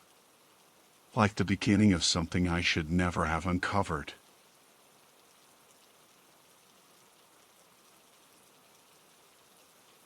My name is Lena Carrick, and I am a field survey technician contracted to perform structural assessments on remote historical cabins before restoration crews move in. That is the formal description of my position, and I include it only because I want every detail of this account to be as clear and verifiable as possible. I arrived at the old timber cabin shortly after 10:15 a.m., based on the timestamp recorded on my handheld GPS. The structure sat several miles off the main fire road, tucked into a thinning patch of forest that had once been part of an old logging route. Nothing about the location stood out as unusual. If anything, it looked like every other forgotten place I've been sent to over the past 3 years, weathered, sagging slightly at the corners, and surrounded by quiet. The cabin's interior, however, immediately struck me as wrong in a way I couldn't identify at first. The air felt stale, overly still, as if no draft could penetrate it. Dust lay thick across most surfaces. My boots left clear prints on the plank floor as I stepped inside. I remember being relieved that at least no squatters had taken up residence. That always complicates paperwork. The only object inside that appeared out of place was an old wall clock hanging slightly crooked above the narrow kitchen doorway. Its glass face was cracked diagonally. The metal hands were tarnished. The ticking echoed faintly across the room. At first I barely noticed it. I started my normal routine photographs from each corner, notes about the roofline, pressure on the beams, the condition of the windows. Standard documentation. It took me almost 10 minutes to realize what had been nagging at me. The clock's ticking wasn't following a normal rhythm. The sound reminded me of someone trying to imitate a clock, just a hair too slow and too deliberate. The second hand moved, hesitated, then clicked backward, then continued backwards again. I stopped writing mid-sentence when it sank in. The clock wasn't malfunctioning randomly. It was actually running in reverse. I approached it cautiously, as if it might stop if it sensed me getting too close. The clock read 10:07, but when I'd entered the cabin, verified through the timestamp logs, it had been closer to 10:15. I watched it tick backward to 10:06, then 10:05, the movement consistent, not jerking. A steady reverse march. I stood there longer than I probably should have, staring at it. I kept waiting for my brain to catch up and supply a mundane explanation. A mechanical defect, an internal gear slipping, some trick of the cracked glass. None of it fit. The second hand moved smoothly, as though the internal mechanism were designed to operate this way. I finally pulled myself away, reminding myself of the job I was being paid to do. Strange clock or not, the building still needed to be assessed. I went back to taking measurements, though I found my eyes drifting toward the clock more often than I'd like to admit. Every time I checked, it had drifted several minutes deeper into what should have been earlier in the morning. Around 9:58 a.m., according to the clock's regression, I felt a slight vibration in the floorboards. It was subtle, so subtle I wasn't sure it hadn't come from me shifting my weight. I paused, listened, and waited, but the sensation didn't repeat. No wildlife sounds either. Not even the distant hum of wind. The forest outside had been fairly silent all morning, but this was different. It felt like the cabin was holding its breath. I finished the main room assessments around what the clock insisted was 9:45, though my own watch showed 10:42. The discrepancy made the hairs on my arms stand up. I tried to ignore it. I moved on to the bedroom and began photographing the collapsed bed frame, the rotting footlocker, the warped floorboards beneath it. That was when I heard the first knock. It was soft, a single tap coming from the front door. Not the sharp sound of knuckles on wood, more like something brushing against it with controlled pressure. I froze. The cabin was remote enough that another person's presence should have been impossible without me hearing them approach. The gravel trail leading in was loud underfoot. Even deer or elk make enough noise breaking brush that I usually hear them before I see them. I walked quietly back into the main room and listened. The clock ticked backward to 9:41. Nothing else moved. Another knock, slightly firmer this time. I hesitated, debating whether to call out. I didn't want to announce myself to someone potentially in distress, but I also didn't want to startle anyone. I compromised by walking slowly toward the door and placing my hand flat on its rough surface. No vibration. No movement. I opened it. And the world outside had changed. The forest that had surrounded the cabin, dense pine, scattered underbrush, the trail I had walked in on, was gone. In its place stretched a barren plain of ash, colorless and flat in every direction. The horizon bled into a gray sky with no sun, no clouds, no identifiable light source. The air smelled faintly metallic, like the aftermath of machinery grinding against stone. My first thought was that I had somehow become disoriented and opened the wrong door, though that was obviously impossible.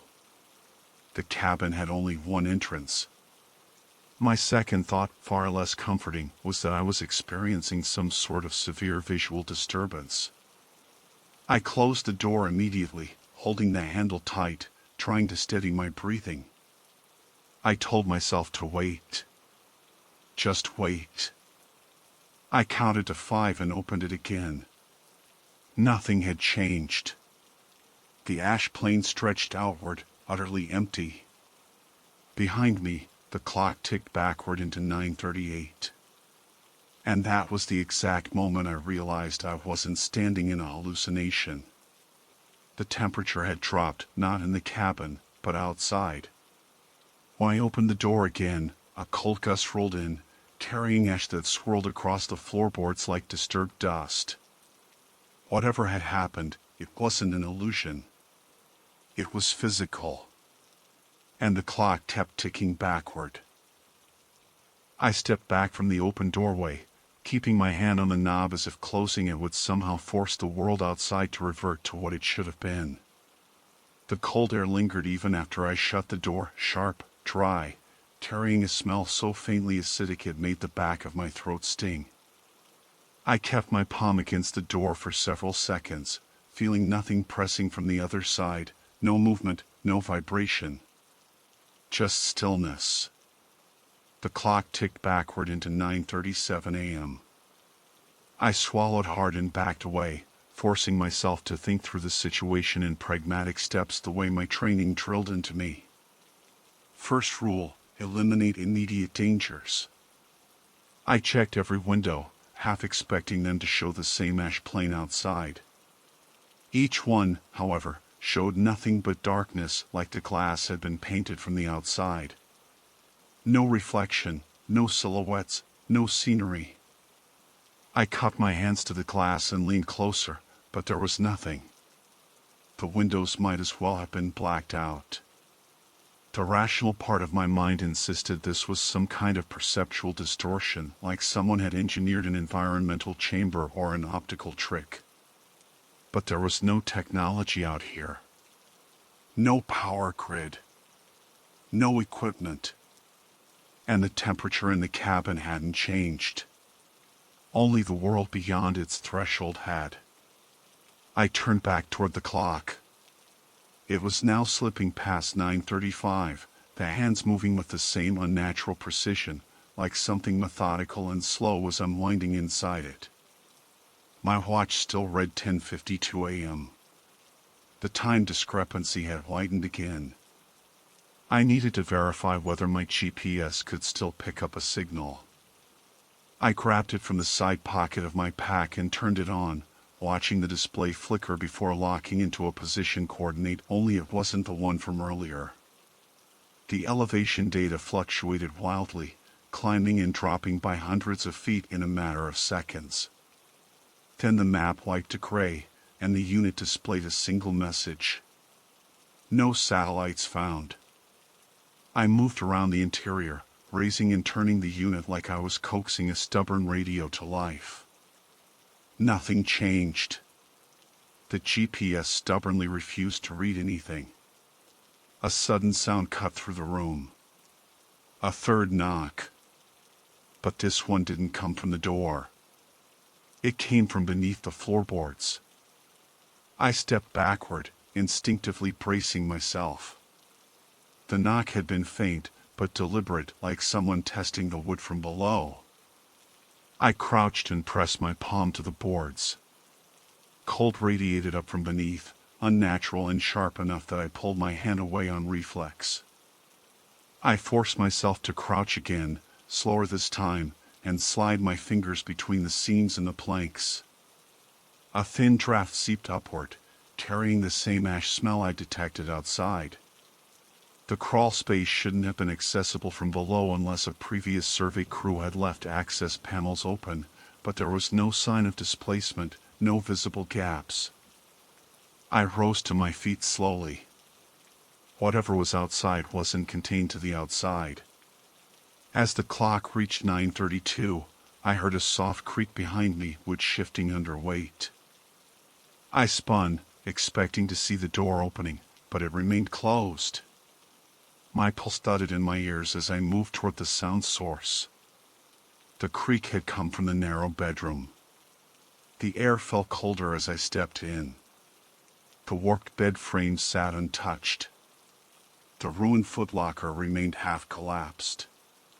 Nothing appeared disturbed until I noticed the dust on the floor near the far wall.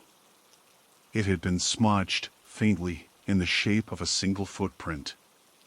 Bare, slightly elongated, not matching my boot prints. I crouched, examining it carefully.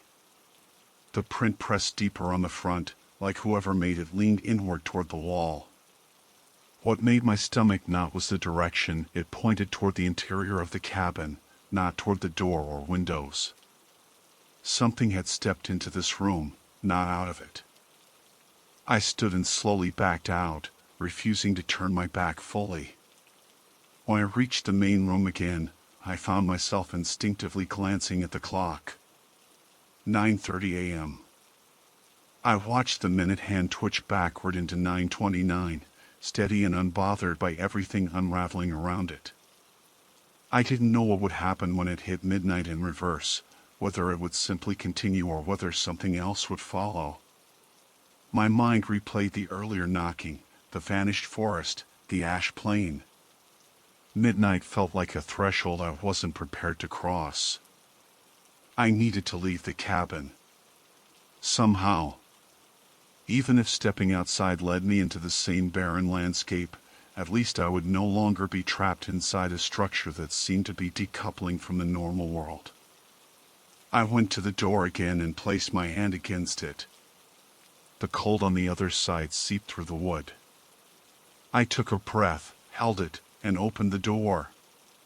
The ash plain remained, stretching endlessly, the gray horizon unchanged. But something new stood several yards from the entrance. A structure. At first glance it resembled a tree, but its branches twisted in angles too sharp and too straight, like skeletal beams or collapsed scaffolding.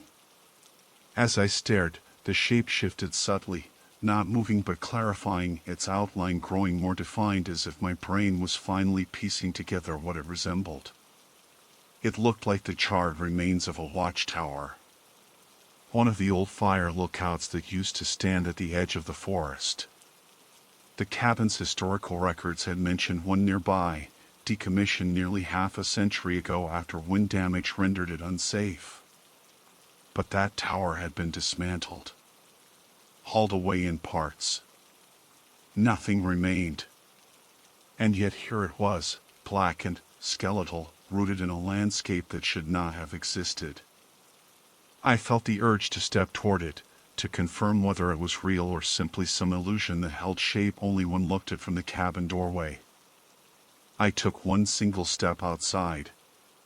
The ground sank slightly under my boot, soft and powdery. Ash puffed around my foot. The air was colder here by several degrees, cold enough to prickle my skin through my jacket. Behind me, inside the cabin, the clock ticked backward into 9:28. And then another sound drifted across the ash plain. Faint. Measured. Human. Footsteps. Not running. Approaching. Steady, as if whoever or whatever made them was in no hurry at all. I took another step backward toward the door, watching the horizon for movement. The footsteps grew louder, though I saw no figure, no shape, nothing disturbing the surface of the ash. Then they stopped. Completely. Silence pressed down like weight. I didn't realize I was holding my breath until the cold clawed at my lungs. I stepped inside and shut the door again, pressing my back to it. The knock returned immediately. One sharp strike against the wood, this time from the outside. The clock ticked backward into 9:27. And I felt, for the first time, that whatever was out there wasn't simply approaching. It was waiting. The knock against the door reverberated through the wood with a sharp, precise rhythm, like someone rapping with the edge of a knuckle once, then silence. The kind of knock meant to be answered. I didn't move. My breath was shallow, uneven, the cold settling into my ribs. I listened, counting the seconds in my head, though the beat faltered immediately when I realized I could no longer trust my sense of time. The only timekeeper inside the cabin ticked in reverse and felt more authoritative than my own nerves. The clock clicked backward into 9:26 a.m. A quiet shift of air brushed the back of my neck, and I turned toward the windows. Their pitch-black surfaces reflected nothing. Not even the faint suggestion of my silhouette. Just the opaque darkness of a world removed. I tried to steady myself with a slow inhale, reminding myself that panic only narrows perception. I needed clarity. I moved quietly toward the kitchen counter, keeping the door in view. My pack still sat on the floor where I dropped it earlier. I knelt, unzipped the front compartment, and pulled out a small emergency flare. Part of standard field gear. Not the kind meant for signaling helicopters, these were short-burn, intense red phosphorus sticks designed to provide light and deter wildlife. If I had to go back outside, I wanted more than my bare hands. Before I could stand, another knock came. Softer this time, but not hesitant. More like someone testing the door's surface with a fingertip. I pressed my hand against the wood again. Cold soaked through instantly, sharper now, almost biting. Something on the other side radiated the cold, something closer than before. I forced myself to step away. The clock ticked backward into 9:25. I walked toward it, drawn by the steady sound. The minute hand moved with perfect mechanical confidence, as if unaware or uncaring of everything else happening in the cabin. My watch still read 11:06 a.m. My phone displayed the same time. The more the cabin's clock reversed, the more everything else seemed to freeze in contradiction. Another sound drifted up from beneath the floorboards. Not a knock this time. A scrape. Long. Slow. Something dragging lightly across the underside of the planks, following my movement. I held perfectly still, and the scraping stopped. When I took one step to the right, the scrape resumed, matching me. I backed up fast, my shoulder brushing the wall.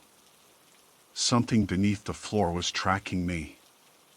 I scanned the planks, half expecting them to bulge upward. They didn't. They remained perfectly still and intact. But the air coming through the seams grew colder, threading out in thin, ghostly drafts across the floor. The ash smell intensified. I turned toward the door, gripping the flare tighter.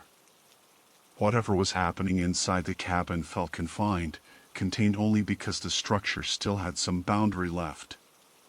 Outside, I had no guarantees, but staying here was becoming equally untenable. A decision formed, one I didn't want to make but saw no alternative to. I had to open the door.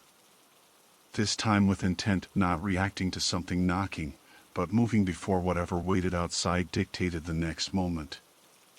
I took a steadying breath, slid the flare into my jacket pocket for easy access, and approached the door.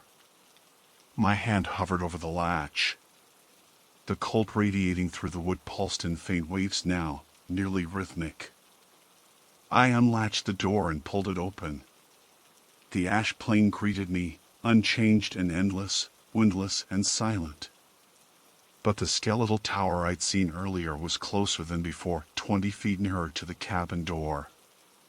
Not angled differently, not distorted. Simply closer, as if the landscape had subtly shifted while the door was shut.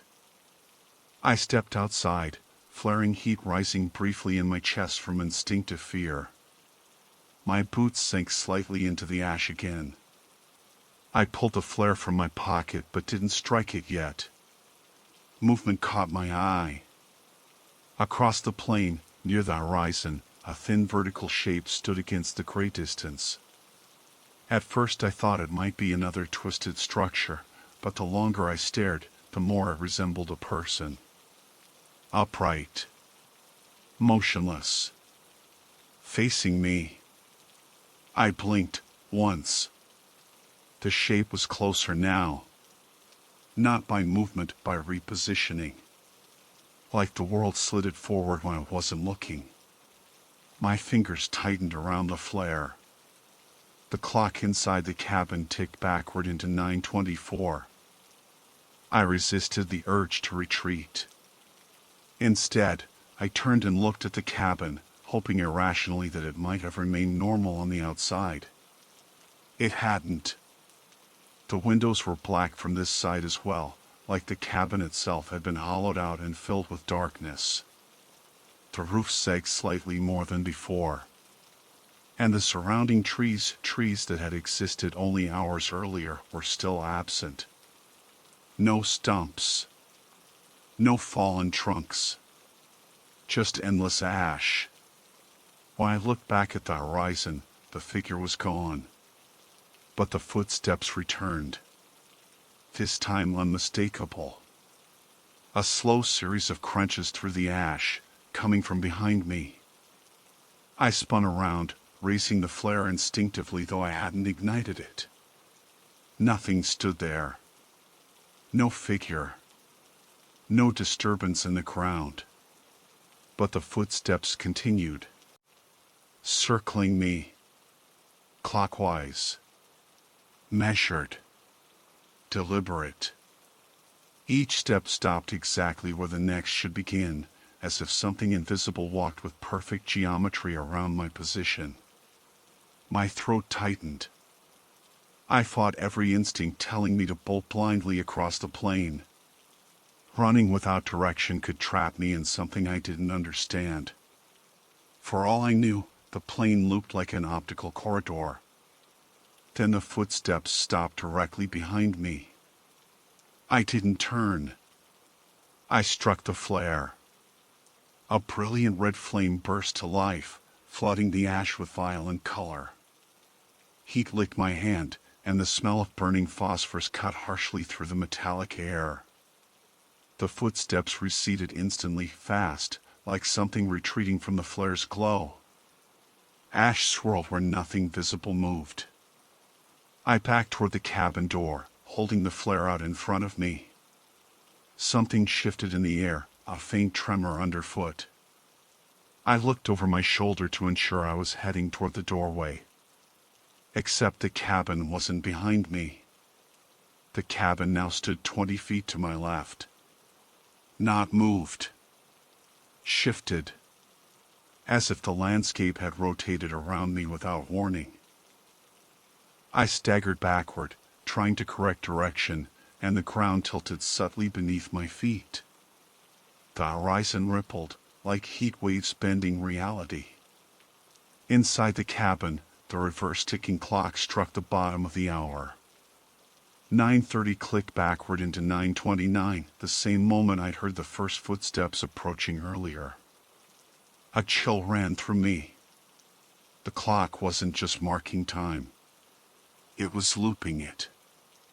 Resetting the same sequence of events. The knocking. The footsteps. The movement in the floor. Each time it reached 9:29, the world repeated its progression, the only difference being that whatever occupied this plane adjusted slightly, growing closer, more precise. My flare burned rapidly downward. I realized what midnight in reverse meant.